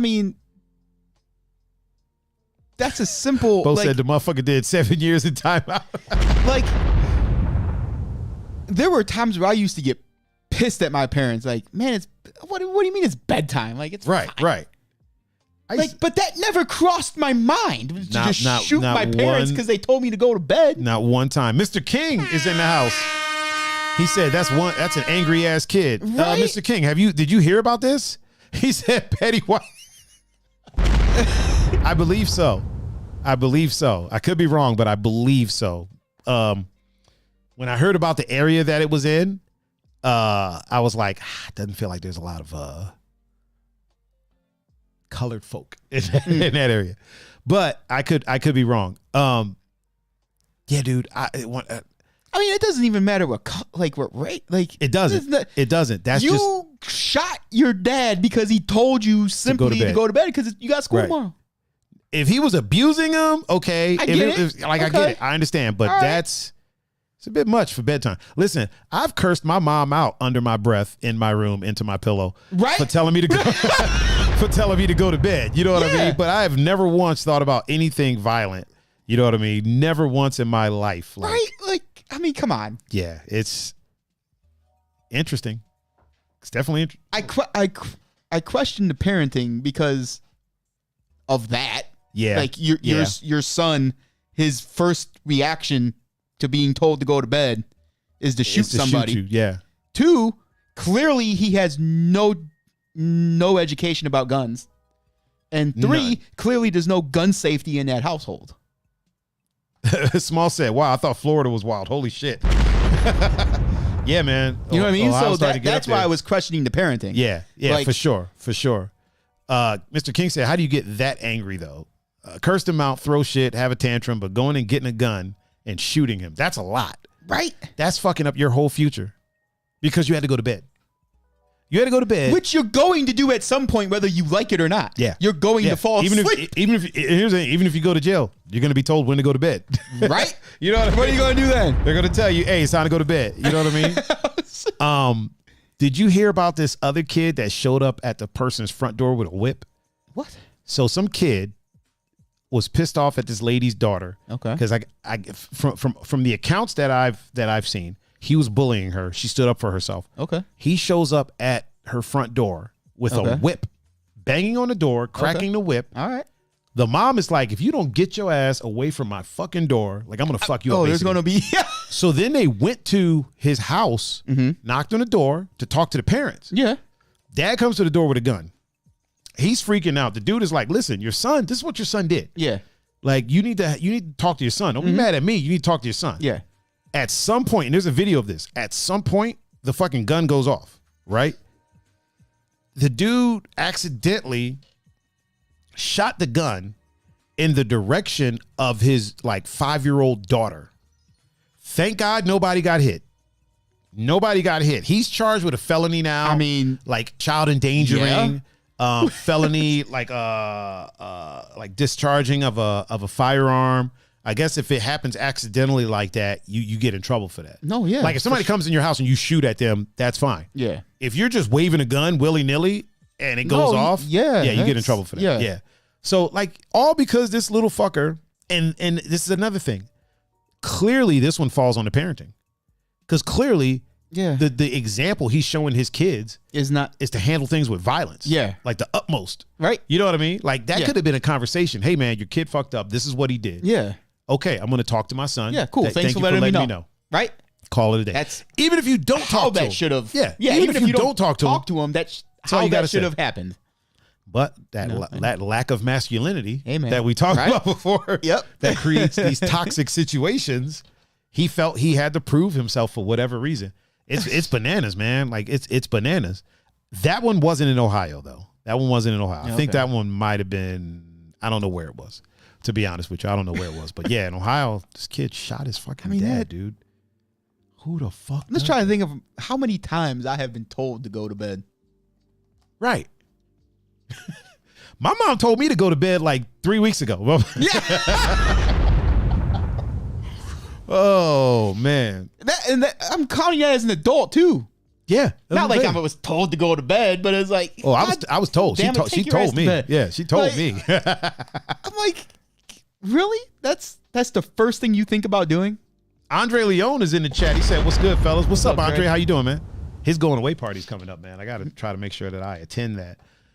Yeah, shot his dad in the stomach, man. That's bugged out, dude. Like I really just don't get it. Like I don't understand how two brain cells come together to think, you know what? Well, see, you said the magic word, brain cells. Brain cells. Clearly, there are none. Yeah, yeah, for sure. And the individual that we're talking about. At all. It's like you're making a lifetime decision out of a temporary thing. Yeah. Adam, Andre's moving to Hawaii, I believe Maui, if I'm not mistaken, in June, mid-June, early to late June, which pretty much it's like a couple weeks from now. Yeah, but that pretty much covers the whole month, like early to late June, sometime around there. Yeah, early to late. Yeah, I remember I was in this building, this 3-floor building. We were on the second floor, and a buddy asked me, my buddy Mike, no, Chris asked, "Where's Mike?" And I was like, he's either upstairs or downstairs, one of the two. And he was like, "Yeah, gee, thanks, buddy." Oh. Mama said it says join the reserve. Off subject. Is that the Discord? I have Discord, but don't follow any streamers on there, so I'm not with that. Yeah, it is the Discord. Well, the reserve is here right now. You are part of the reserve. You are in the reserve because the reason it's called the reserve is because this show is called Two Endangered Mammals, and it was created for like an animal reserve. You know what I'm saying? Endangered animal reserve. So that's the Adam. Adam said a lot of buttholes tattoo happening in Maui. It might be. I don't know. Hey, man. Andre, Adam wants to know if there's a lot of butthole tattoos happening in Maui. That's a brave man, dude. He's a brave man. Yeah. That's a brave undertaking. Listen, she's a G for fucking like wanting it done and to sit there for it. And he is a G for doing it. Like that's. I mean, yeah, that's a lot of. Nothing that I want to experience. No. Either way, like either side of it. Either side of it. Scott said we can go visit him. I've got a few friends that ride who live in Hawaii. That's what's up. Hey. Looks like we'll be going to Hawaii. Mama said, oh, okay. I was confused. Always wondered that. I heard people say something about your Discord, but I'm not in that. I have Discord, but never use it. Pop in sometimes. Everybody's in there. All the cool kids are doing it. Dude, I keep telling Pun. I keep telling you, man. Pop into Discord sometime, man. It's a good time. I barely pop into Instagram and Snapchat. I know. I know. My man Ryan is in the chat on the gramophone. What's up, brother? How you doing, Ryan? Man? Yeah, I know. You barely pop in anywhere. I mean, when I do, it's like I'll check your page. I'll check, certain people's pages. I don't even scroll no more that much anymore. I don't think I scroll at all, to be honest with you, dude. Like I thumb through stories really quickly. I don't even think I really scroll all like that. There is a link. If Text was here, she would be able to give you the link. I think the link on in the channel description, there's a link for the Discord. If not, I'll get it to you. My man Ryan, dude, he's always like at the end of the weekend, he's posting pictures of like all the fake IDs that he's confiscated. It's hilarious, bro.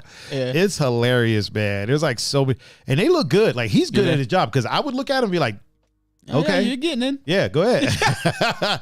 But he knows, man. Ryan, if you're still there in the chat, he just gave us a thumbs up. If you're still in the chat, how do you tell when an ID is fake? Because some of them are so good, dude. Yeah. Like some of them are really, really good.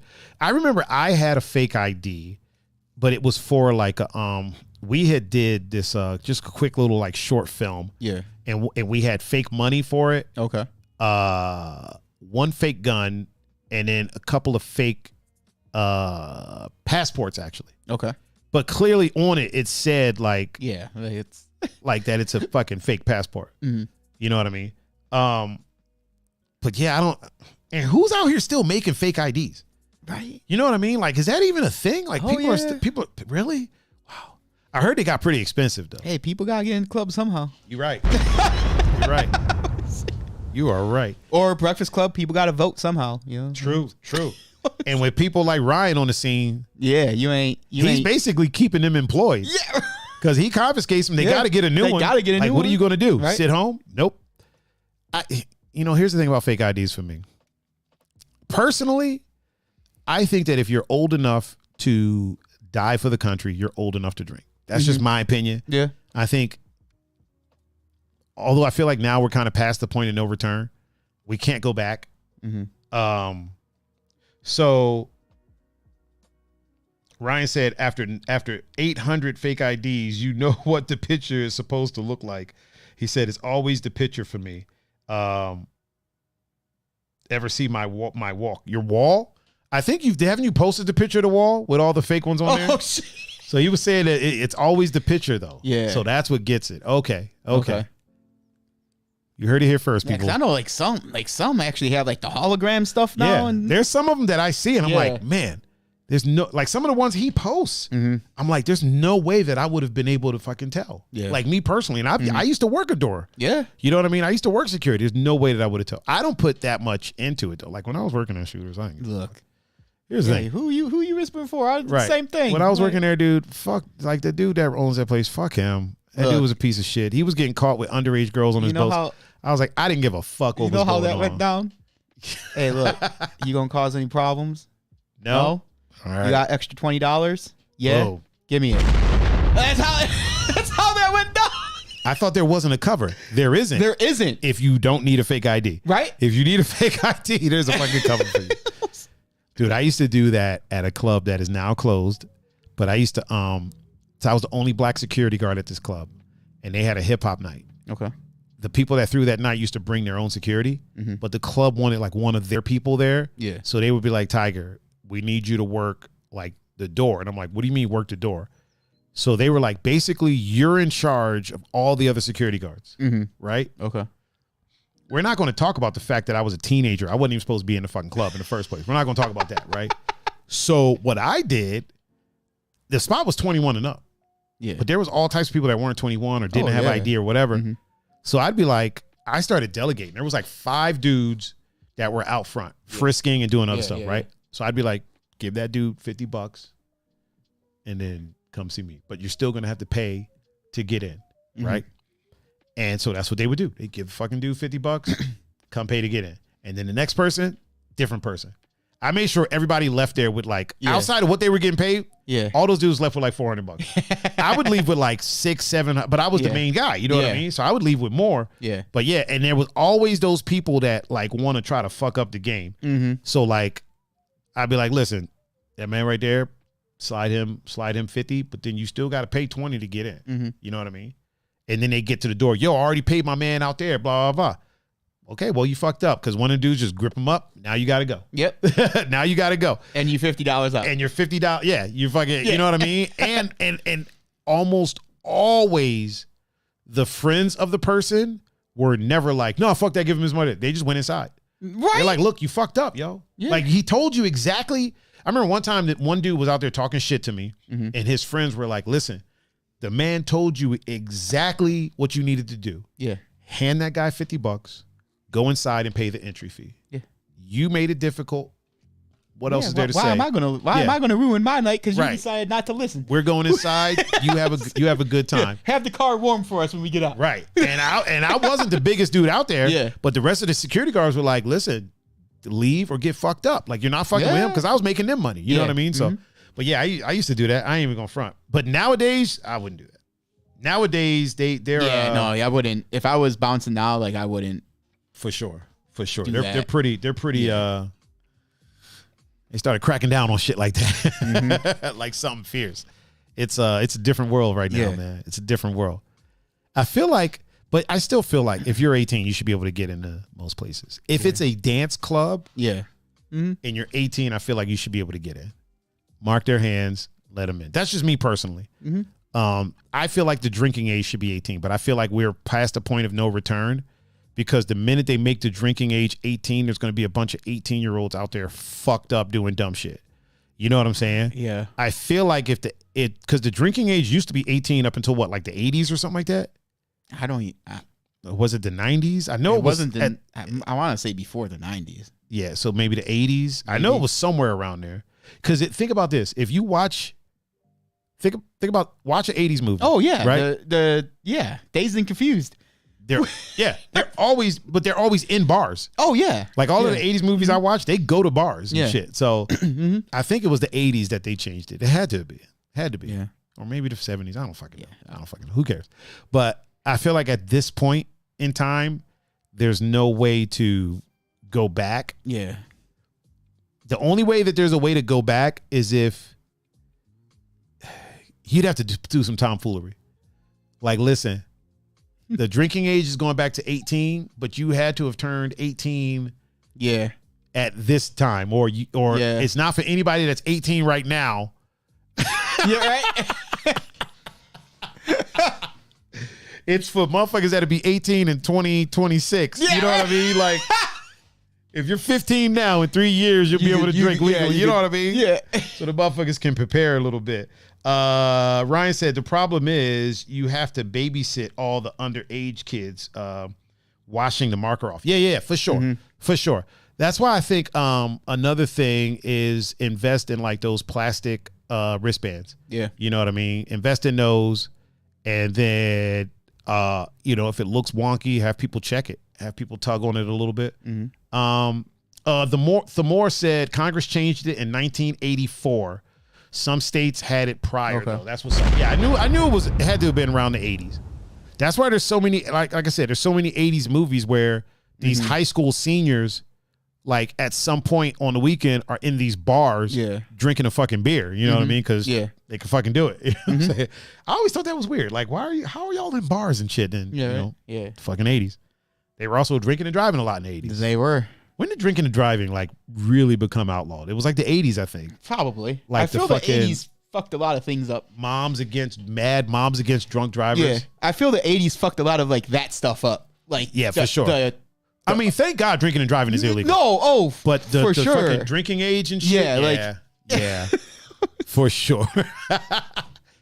Yeah, it almost feels like everything was right at 18. Mm-hmm. Military, drinking, buying cigarettes or whatever. And then they were like, they took all of the stuff that was fun and was like, nope, you got to be 21 now. But the shit that wasn't fun, although I know a lot of people that joined the military and they enjoyed it. And that's beautiful. But when we're thinking about fun, would you rather go have a beer or would you rather go fight in a war? You know what I mean? Rather go have a beer. Ryan said in the 80s they had near beer. If you were 18 to 21, you could only drink that. So it's lower alcohol beer. Mm-hmm. But motherfuckers were drinking more of it. More of it to get fucked up.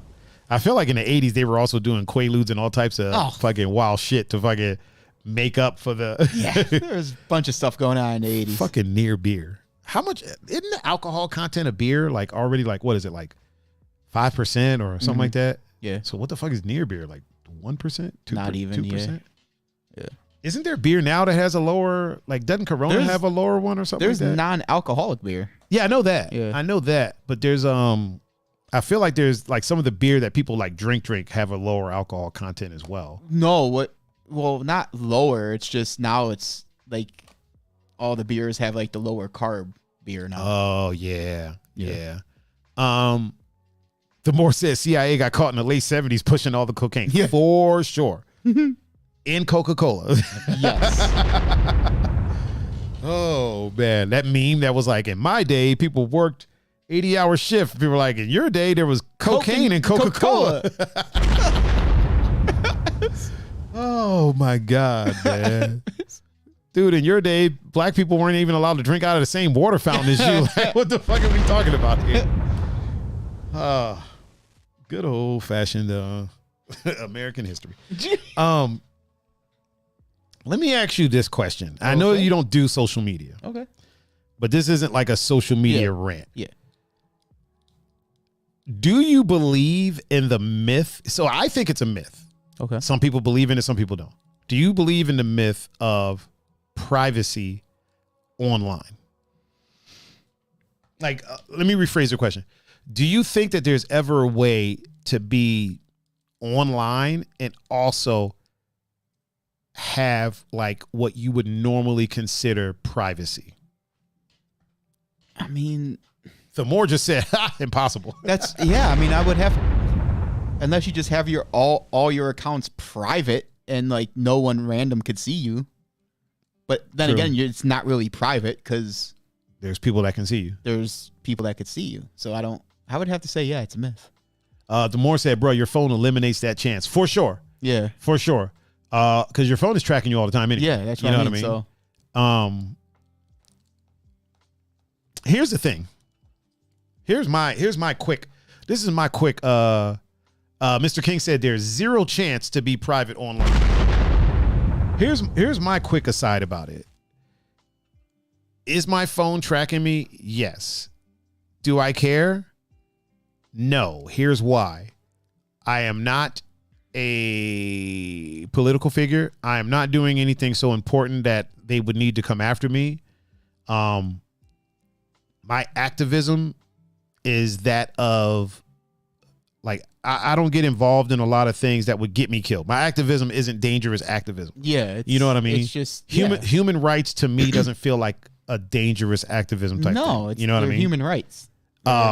Also, it's worth it to me for me to be able to be lost and pull out my phone and find my way out of where the fuck I'm at. You know what I mean? Right. To me, that's worth it. I understand people that don't want that. I understand that. Mm-hmm. What I don't understand is the people that are like complaining about being tracked and all these things, but then also use CarPlay or, order shit, DoorDash and all, you know what I'm saying? Like, it's like, well, you're kind of feeding into this. Yeah. You know what I mean? The more said, so you're saying you should be doing something that stops them from this invasion of privacy. No, I'm not saying that. I don't feel as though me personally, I don't feel as though my privacy is being invaded. Yeah. But the way that I move, he said, or is that off the table now because they got you? So the way that I move, anything that I upload or post, I expect to live forever on the internet. Mm-hmm. Oh, screensaver popped on. Liz just said it's literally impossible in the current tech. Like everything leaves a digital imprint to the point where after people die, you can basically recreate them in the online content they produced. For sure. Yeah, the way that I move, I'm not putting anything out there that I don't expect to be out there forever. Mm-hmm. You know what I'm saying? I don't put anything out nothing that I upload do I expect to live inside of a bubble. Like you can't comment on this. You can't, I don't want nobody commenting on this. I don't want nobody sharing this. If I put it out there, that's pretty much what it's for. And the things that I don't want out there to be like that, I don't upload. You know what I mean? I'll show you. I'll be like, hey, here, look at this. Check that out. All right. Yeah. And leave it at that. The more asks, what would make you feel like it's an invasion? Hearing that very personal moment recorded. Here's the thing, the more. I am not saying that it's not an invasion. I'm saying I don't feel invaded by what I share. You know what I'm saying? Mm-hmm. I don't feel like my privacy is in question by the things that I share. Now, if somebody were to go into my stuff and into my personal files and then upload stuff that I didn't upload, that's an invasion. Yeah. You know what I'm saying? Yeah. But if I uploaded it mm-hmm. and then it gets shared, I mean, I uploaded it. Yeah. Adam said, Mr. King said, I think the issue folks have is their data being sold as a product by being online. That's also weird. I 100% understand that. Yeah, 100%. I get that. I think that, and that is a problem. I think you should be able to opt out of that. Mm-hmm. Me personally, and again, this is the bubble that is Thaiger's life.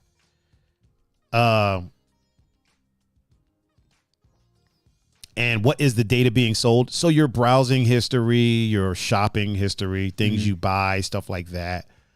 I feel like it's been like that since the internet has been the internet. You know what I mean? Like if you search certain shit, you're being watched. You know what I mean? Like we see so many times people get arrested and they're like, yeah, their search history, they searched how to fucking hide a body or how to, you know what I mean? Liz said you can opt out, but people don't know how or don't want to take the time to do so. I do think they make it a bit convoluted to opt out of things. You got to click so many times to do that. It's a bit weird. I could see that. I just don't bother to do it. And that's just me. I'm not saying everybody should live the way that I live. I'm not saying that at all whatsoever. Please understand that. I'm just saying the way that I'm moving, and it's not like I'm saying there's no way that these things could happen to me. They could absolutely happen to me. Honestly, they could probably happen to me easier than they're happening to other people. You know what I mean? Because I don't opt out of a lot of things. I don't, you know what I mean? Like I don't really worry about what I upload. I'm sure one day there's going to be clips from this podcast and people are going to be talking shit or trying to cancel us or whatever, you know what I mean? Whatever happens. But you know, that's what I share it because, you know, that is what it is. And also at the same time, like we've said this a few times, like while this podcast, the more said it's a very relevant topic. What are our rights in question? Well, what would the rights be? Liz said, I've never signed an NDA, so I'll tell you for sure. My old job, we collected data to build analytical models for determining products to market to certain groups. That's what's up. I've never talked about that because I didn't want to put my sister on blast like that. Yeah, no, yeah, for sure. Yeah. But yeah, she never signed an NDA. Bo said, all I know is that when I'm dead, don't turn me into a robot. Just let me die. I woke up for work too many times, okay? Just fucking let me die. And see, I'm on the opposite side. When I die, turn me into a robot. I don't mind. I'm on the opposite side of that. So I feel like the expectation, there's ways to move to have a sense of privacy online. I feel like, Pun, you're doing it well. Like, you don't really do social media. You're on a couple of things you rarely ever post. But even that, like, something is being logged. Yeah. You know what I mean? Like, the things you look at might be logged. What's weird to me is that, so it's kind of, okay. Oh, Meggie Meg's old curvy ass. What up, girl? How you doing? What's up, Meg? And speaking of butt tattoo, Shannon is in the chat. Hello, Shannon. Spider Girl herself. Yep. Yes, Facebook became super obvious because they went before comment. Yeah, for sure. Here's the thing that weirds me out, and then other times I think it's awesome. We're sitting here doing this podcast, right? Yep. There's times that after we're done with the podcast, if we talk about stuff, I'll open up my Google or open up Facebook and I'll see ads for stuff that we talked about on the podcast. Yeah. That's weird. Yeah. Other times it's fucking awesome. Like, I can't lie. I can't. No, yeah, for sure. I can't pretend like it's never awesome because we might talk about something and I'll be like, yo, I got to remember to search that because I want to get one or something like that. Yeah. And then I'll open up my shit and it's right there and I'm like, oh yeah, that's right. Other times I'm like, yo, wait a minute. Like, I was just in my living room talking. Like, that's a little weird. You know what I mean? But to be able to turn my lights and shit on with my voice, you know, they're recording my voice. There's no other way. Yep. I think I have a bunch of smart speakers in here, and yes, they're absolutely recording me. You know, I just gotta, you know, be careful about about what I talk about. Do I put a cover over my camera on my laptop? Absolutely. Absolutely, I do sometimes. You know what I mean? Depending on where I'm at, if I have something to cover it, I will. If not, I won't. I think Apple could be ahead of the game, man, if they just make a button that you can hit and it closes off the camera. Right. I think I don't know why they haven't done it. I don't know why they haven't done it. If it just fucking black out the camera. Liz said she thinks it's intrusive in context. Audio data logs are definitely a thing. Your video, pictures, everything. It is. It is. The more said, need a Faraday cage for my bedroom. You know what's wild? I do not bring any technology into my bedroom other than So I have a smart speaker. I don't bring anything that has a camera into my bedroom. I don't give a fuck if they're recording the audio of me having sex. I don't give a damn about that. Yeah. You know what I mean? Maybe they can learn something. I don't know. But nothing with a camera. Like I don't bring my laptop in there. I don't do none of that. Or like I used to bring laptops into the bathroom. Like if I was going to be in there for a while, you know, morning constitutional, I'd bring a laptop in there and get some work done. I don't do that anymore. I do have another laptop that doesn't have a cam on it at all whatsoever. Adam said the scariest thing for me is the deep fakes and the sentient AI. For sure. Deep fakes are scary. Have you seen any of these? What is that? So basically what a deep fake is they take like, so there's these videos of Tom Cruise, right? Okay. Just doing funny shit, saying funny shit. It's actually not Tom Cruise. It's a whole ass other guy. And I think the TikTok name is like the fake Tom Cruise, but you would never know. Yeah. If it didn't say the fake Tom Cruise, you would think Tom Cruise was out here just being reckless. Oh shit. Like, so deep fakes, they just take a face, put it over another, superimpose it. It's basically what they did for Paul Walker in the Fast and Furious, where they superimposed his face on his brother. Basically, that's what a deep fake is. And the technology has grown leaps and bounds since then. Yeah. The technology was better than that when that movie came out. And now it's even better. Like it started in the porn world because everything technology based starts in porn, or is successful because porn adapts it. Yeah. So it started in porn where they were putting the faces of these famous women on these porn performer bodies and uploading them. You know what I mean? Like Hermione from fucking Harry Potter, whatever her name is. Schwarzenegger, Stallone, all those Stallone was in a porn. But yeah, that's what kind of that's where it started. But yeah, deep fakes are crazy. Adam said the Kendrick Lamar video is deep fakes. Yeah. Where his face changes to OJ and that's not even like good because so everybody that Kendrick turned into, he's like a foot shorter than. Yeah. You know what I mean? Yeah. So the features are off. Yeah. You know what I'm saying? Like when he turns into Nipsey Hussle. Nipsey Hussle was like damn near a foot taller than him or something like that. So the features are weird. The head looks bigger. When you see these other deep fakes, it's like they take somebody who was the same height, same build and all that, and then put that face on there. And they don't even have to take a video of the face. It's a picture of the face. And then that gets animated. It's fucking crazy, dude. It's fucking crazy. Eyes move. Yeah. It's bananas, dude. It's bananas. Demore said, can you imagine in the 90s saying, yeah, I know every word I say in my house is being recorded and saved and sold. I feel like in the 90s they would have burned Google down. It was a gradual process. It was a gradual process. It was one of those things where it was like, okay, here's this search engine.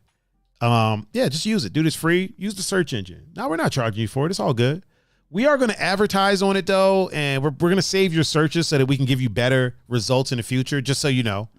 But yeah, just go ahead and search. And then it moved from that to, so we're going to like record the searches and we're going to see like the things that people are interested in. And that's how we make money and we keep everything free for you is we sell that information. Yeah. We don't give them your name or anything. Don't worry. We're just selling the information. And you know, that way we can keep Google free. Yeah. The Android operating system is open source. That way we could do that. And then it moved to, so here's this speaker that can, you know, you can ask the speaker anything you want, but because of that, we need to record your voice so it can better serve you better. Yeah. So just don't worry about it. We're not doing anything with that. Yeah, right. We're not doing anything with the recordings. Yeah. You know what I mean? And then it went to, so we're taking the recordings and we're sending them to these companies right, to better our AI. Yeah. But this is all for you. It's how we keep it free. Yeah. It's how we keep the speakers cheap and make it better for you. Right. You know what I mean?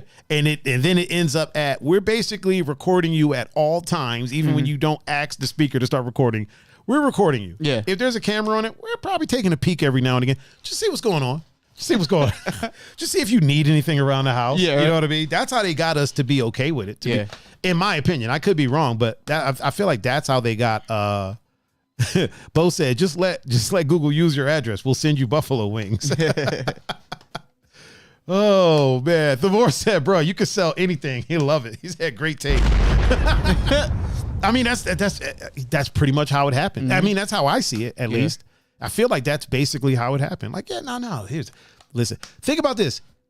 When the Xbox tried to do the same thing, gamers freaked the fuck out.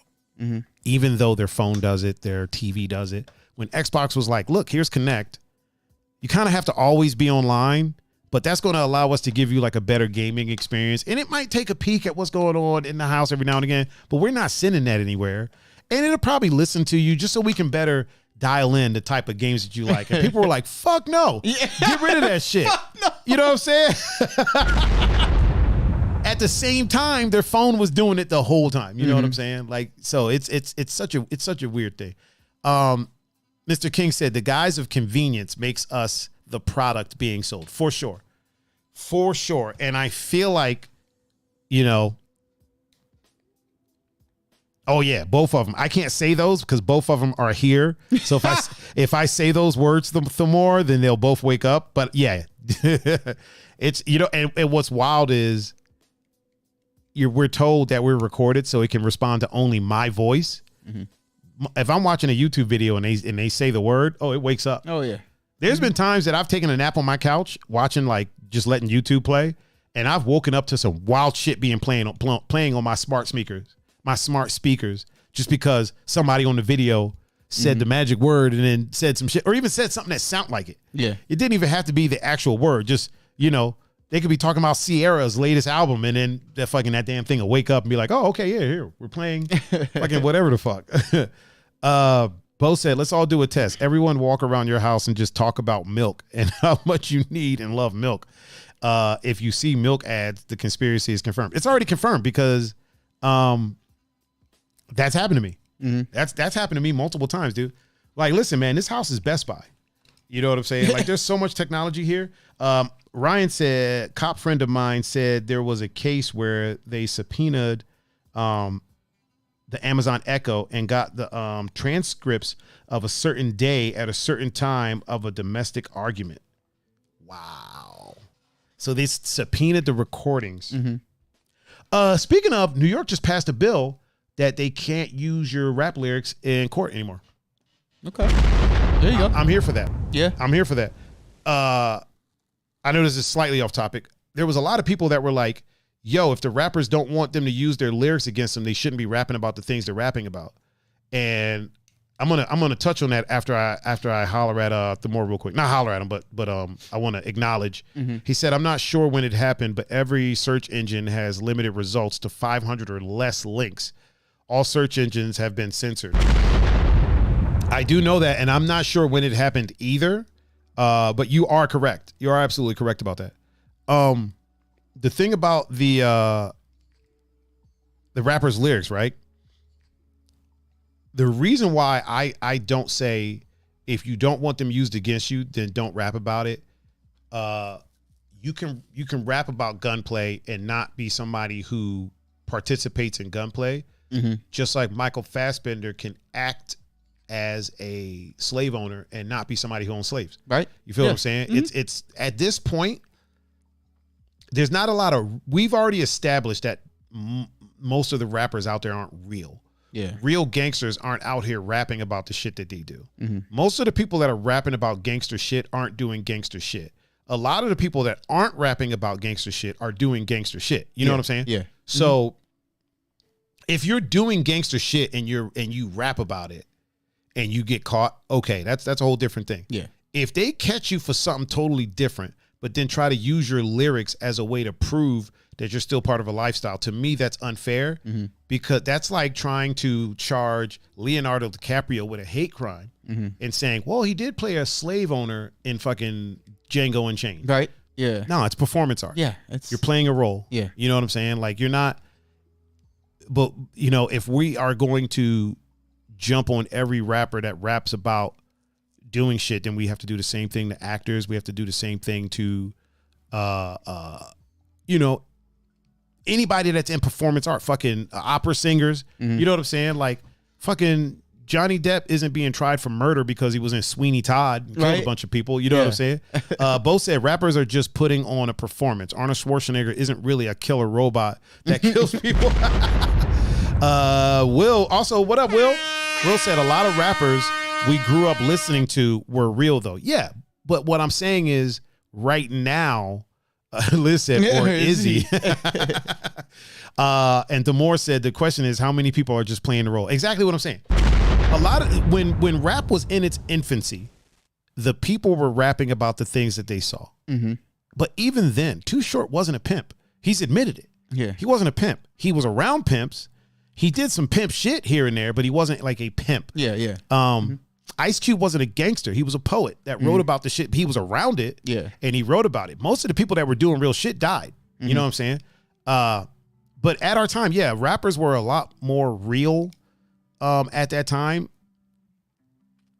Nowadays, there's a lot more money involved, and now it's more of performance art.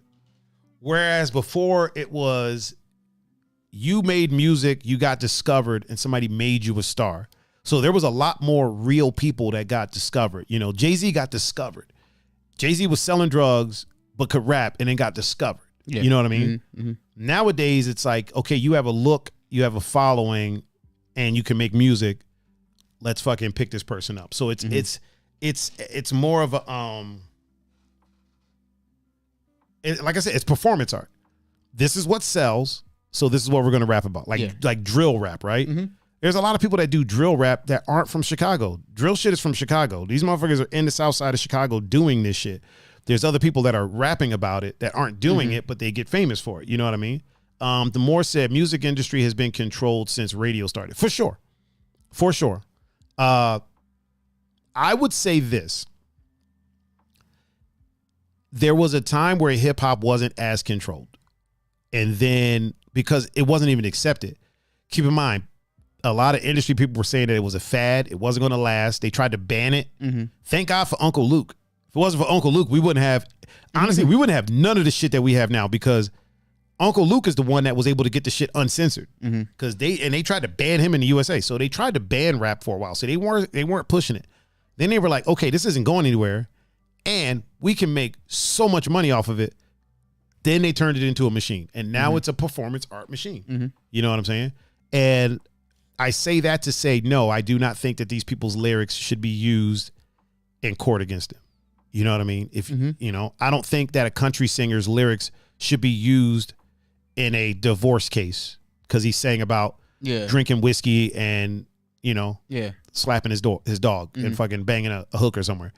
I don't think that should be used against him. I don't think pop singers' music should be used against him, you know, in a court for anything. Just like I don't think rappers' lyrics should be used against him. The only time I think that it would be okay to use a rapper's lyrics against him is when you have a situation like Bobby Shmurda, who was very specific. Yep. Who was very specific. You know what I mean? Kenny caught a body a week ago. Right.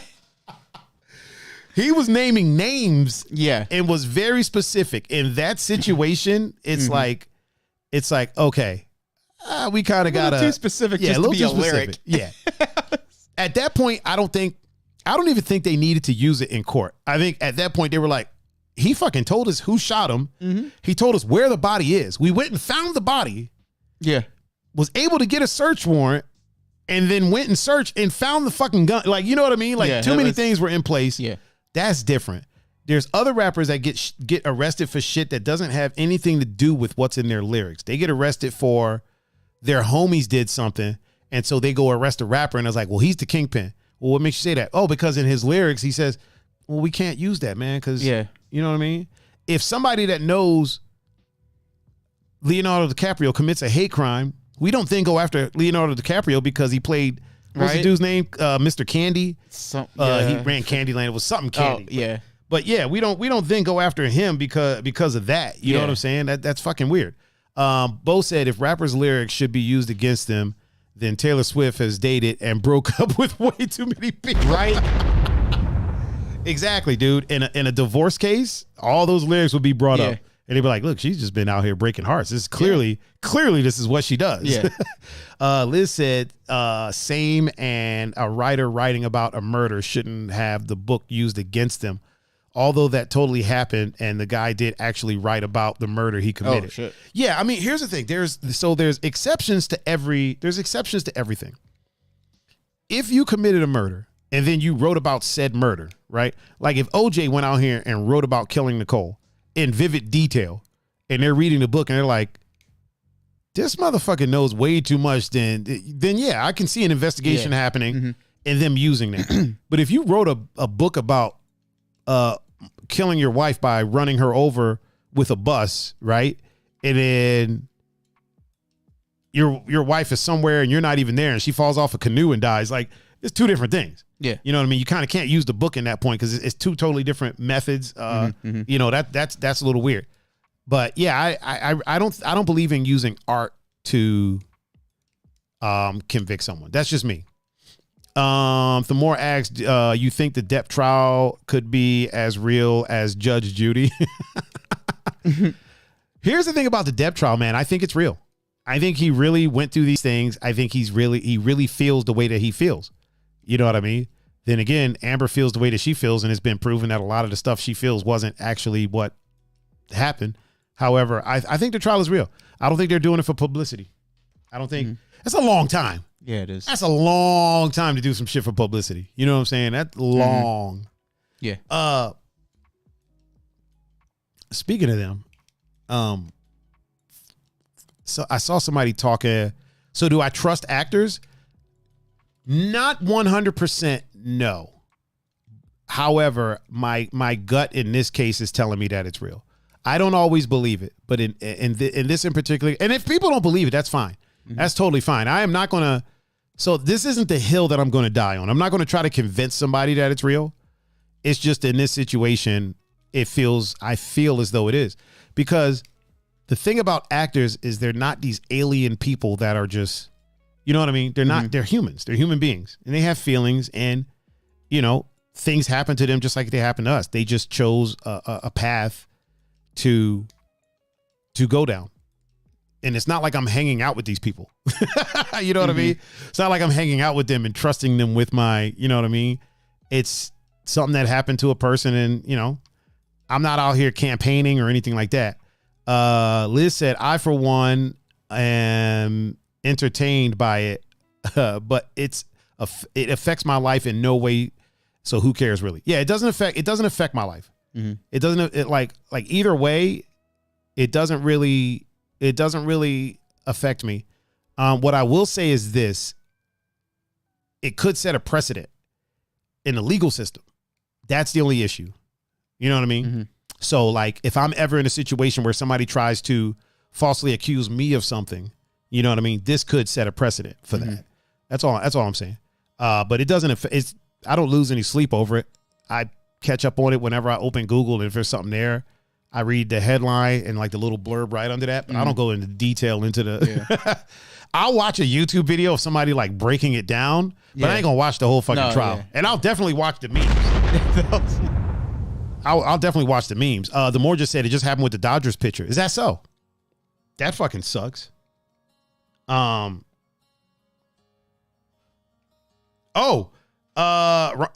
said he did. It was called If I Did It. I didn't know that. OJ wrote a fucking book that said that was called If I Did It. Oh, see, he's fucking up.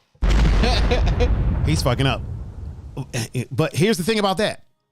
Do I think that he should be tried for that book right now? No, he's already been found not guilty. No, yeah. He's already been acquitted. So legally they can't. So I don't think they should go back and be like, it's just like Bill Cosby, right? Do I think Bill Cosby was taking advantage of women? Absolutely. I think some of those women he definitely took advantage of, 100%. Do I think he should be in jail? Under the current circumstances, no. Because they fucked up. You know what I mean? If it's a retrial, do I think he should go to jail? Probably, yeah. But in this current situation, I don't think he should be in jail because they fucked up. The way they got him in there, they fucked up. They did it wrong. And so you got to stick with the system. Yeah. System says we fucked up, so we got to let him out. I'm not mad at him for walking out. I wouldn't expect him to be like, you know what? I feel like I should stay here. You know what I mean? Like I wouldn't expect that. No, fuck no. You know what I mean? I've been to jail for shit I did. Yeah.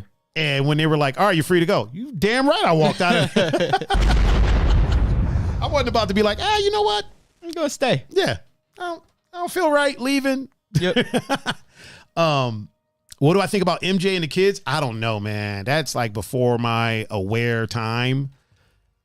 And I don't know. Bo said, if the book ain't worth shit, you must have quit. Yeah, I don't know, man. There's so many different things coming out.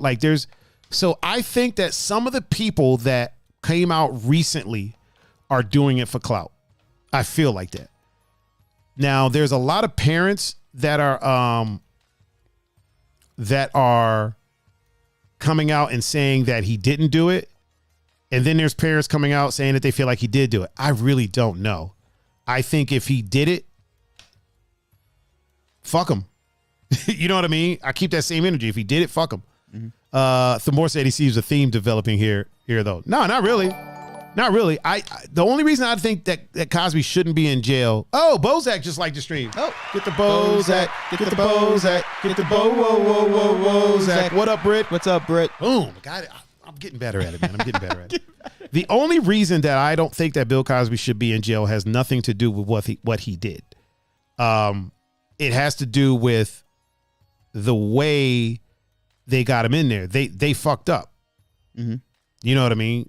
You're talking about the no proof of the accusations, yet the stories are sensationalized. Yeah, you're right about that. But to finish what I was saying, the only reason I don't think he should be in jail is because they fucked up. Mm-hmm. They fucked the trial up. So that's the cost of them fucking up. If it was anything else, I would say the same thing. You know, no, you can't get him in jail that way.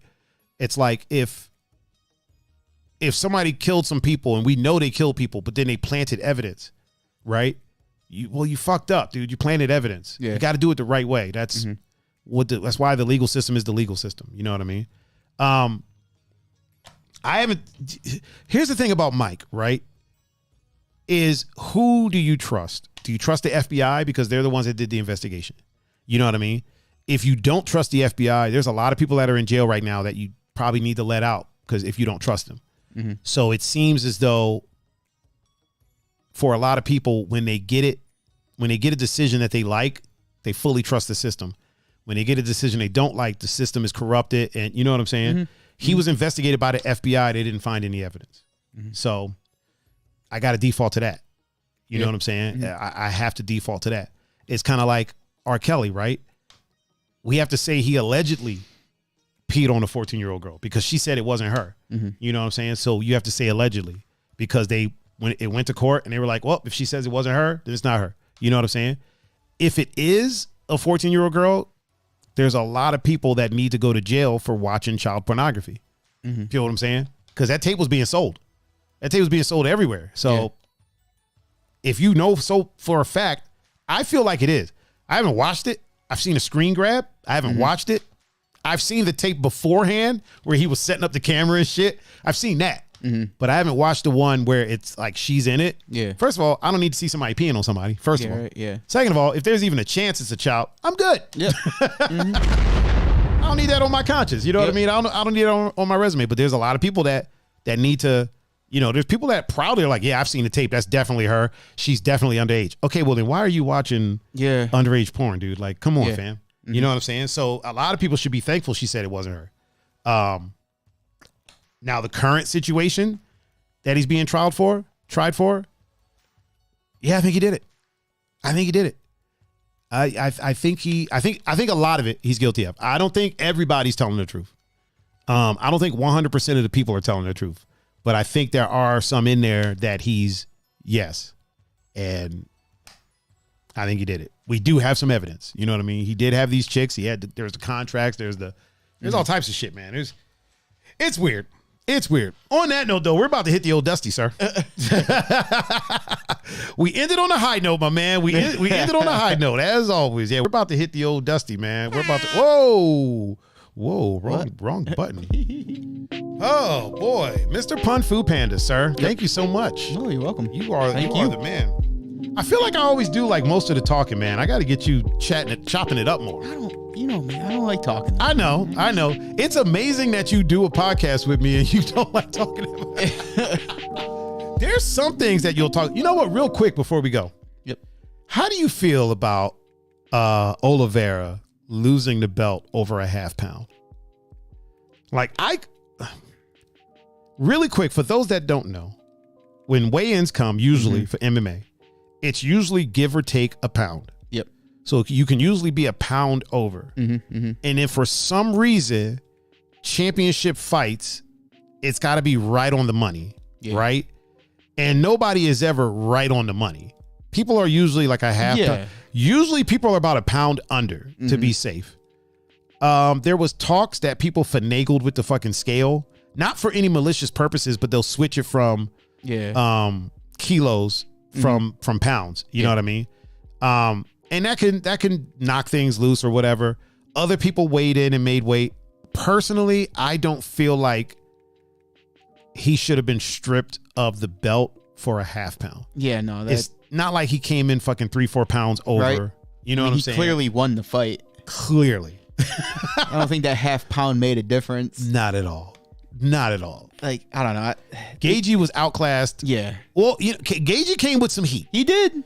And he dropped him. Yeah. The thing about Oliveira, though, is that dropping him, you got to knock him out. Yeah. Because you're not going to, if he's not hurt, if he just drops and you go down there. Oh, you're fucked. You're in his world. Yeah. You're kind of fucked. You know what I mean? Thamor said, good stuff, fellas. Always enjoy the chat. Hey, man, we enjoy you being here, bro. Had to do a quick little explosion. Yeah. So personally, I think he got screwed over. I don't think he should have lost the belt over a half pound. I think the rules need to change. I think they should allow a half pound. Yeah. Personally, if you fight for years and you're allowed a pound over, right, and then now all of a sudden you got to be spot on. I mean, because you're never going to be spot on. No, I'm already not a fan of cutting weight in general. Yeah, because motherfuckers be cutting from like 200 to like 55. Like fuck that. Like, what are we doing here? Yeah, fuck all that. But yeah, half pound. I feel like he got screwed over there. Oh yeah, I saw it and I'm like, so wait, he clearly wins the fight, and he's doing the number one contender. A half pound made that difference. He lost the belt before he even fought. Right. It's like, that's fucked up. Yeah. And that would fuck with a lot of people's heads. It would. And he just went out there and handled business. Yeah, he did. I mean, we know what it is, man. He's still the champ. He still has the belt. Until somebody beats him, right? I feel like he's the champ. Sir, speaking of champ, tell the good people how they can get in touch with you if they were so inclined. Instagram, Snapchat, Discord at PunFu Panda. Boom! If you want to get in touch with me, you can catch me at Thaiger39, Thaiger39. And you can catch me on Instagram, Snapchat, Twitter, Discord, YouTube, Twitch, GoPuff, Bumble, Tinder, fucking Streamlabs. You can catch me on Tovo, which is the new streaming shit. I already said Instagram. Farmers Only, Christian Mingle. Twitter. I said Twitter, didn't I? I don't think I said Twitter. No, you didn't say Twitter. Yeah, Twitter, iTunes, Google Podcasts. So this weekend, I'm just uploading podcasts because I haven't uploaded in a while. So this weekend, I'm just uploading. I got like 10 podcasts I got to upload. Oh, Peppy No Neck just liked the stream. Appreciate you there, Pepperoo. Pepperoo Bonsai. All right. Once again. Oh, anywhere that the media is of a social variety. Oh, wait. Anywhere that the media is of a social variety. And where there's a handle. You can catch me at Thaiger39. If you want to watch the show after the fact, just go to youtube.com/Thaiger39. It's arranged there in playlist. It'll be there. Don't worry. It'll be there. If you want to listen to the podcast after the fact, after this weekend, go to your favorite podcasting streaming platform of choice. Search for Two Endangered Mammals. You'll see... it's not there. You'll see the tables. The picture's not loaded up. You'll see the tables there chilling. Once again, I have been Mr. Thaiger Adanoldo. With me as... Oh, wait. Themor said you got to pull hot takes and do some highlight clips. I do. I might do that this weekend during my downtime, too. Just start uploading clips. I've been Mr. Thaiger Adanoldo. With me, as always, is the one and only Mr. PunFu Panda, the greatest co-host of all time. We have been the Two Endangered Mammals, and we are now signing out. Peace.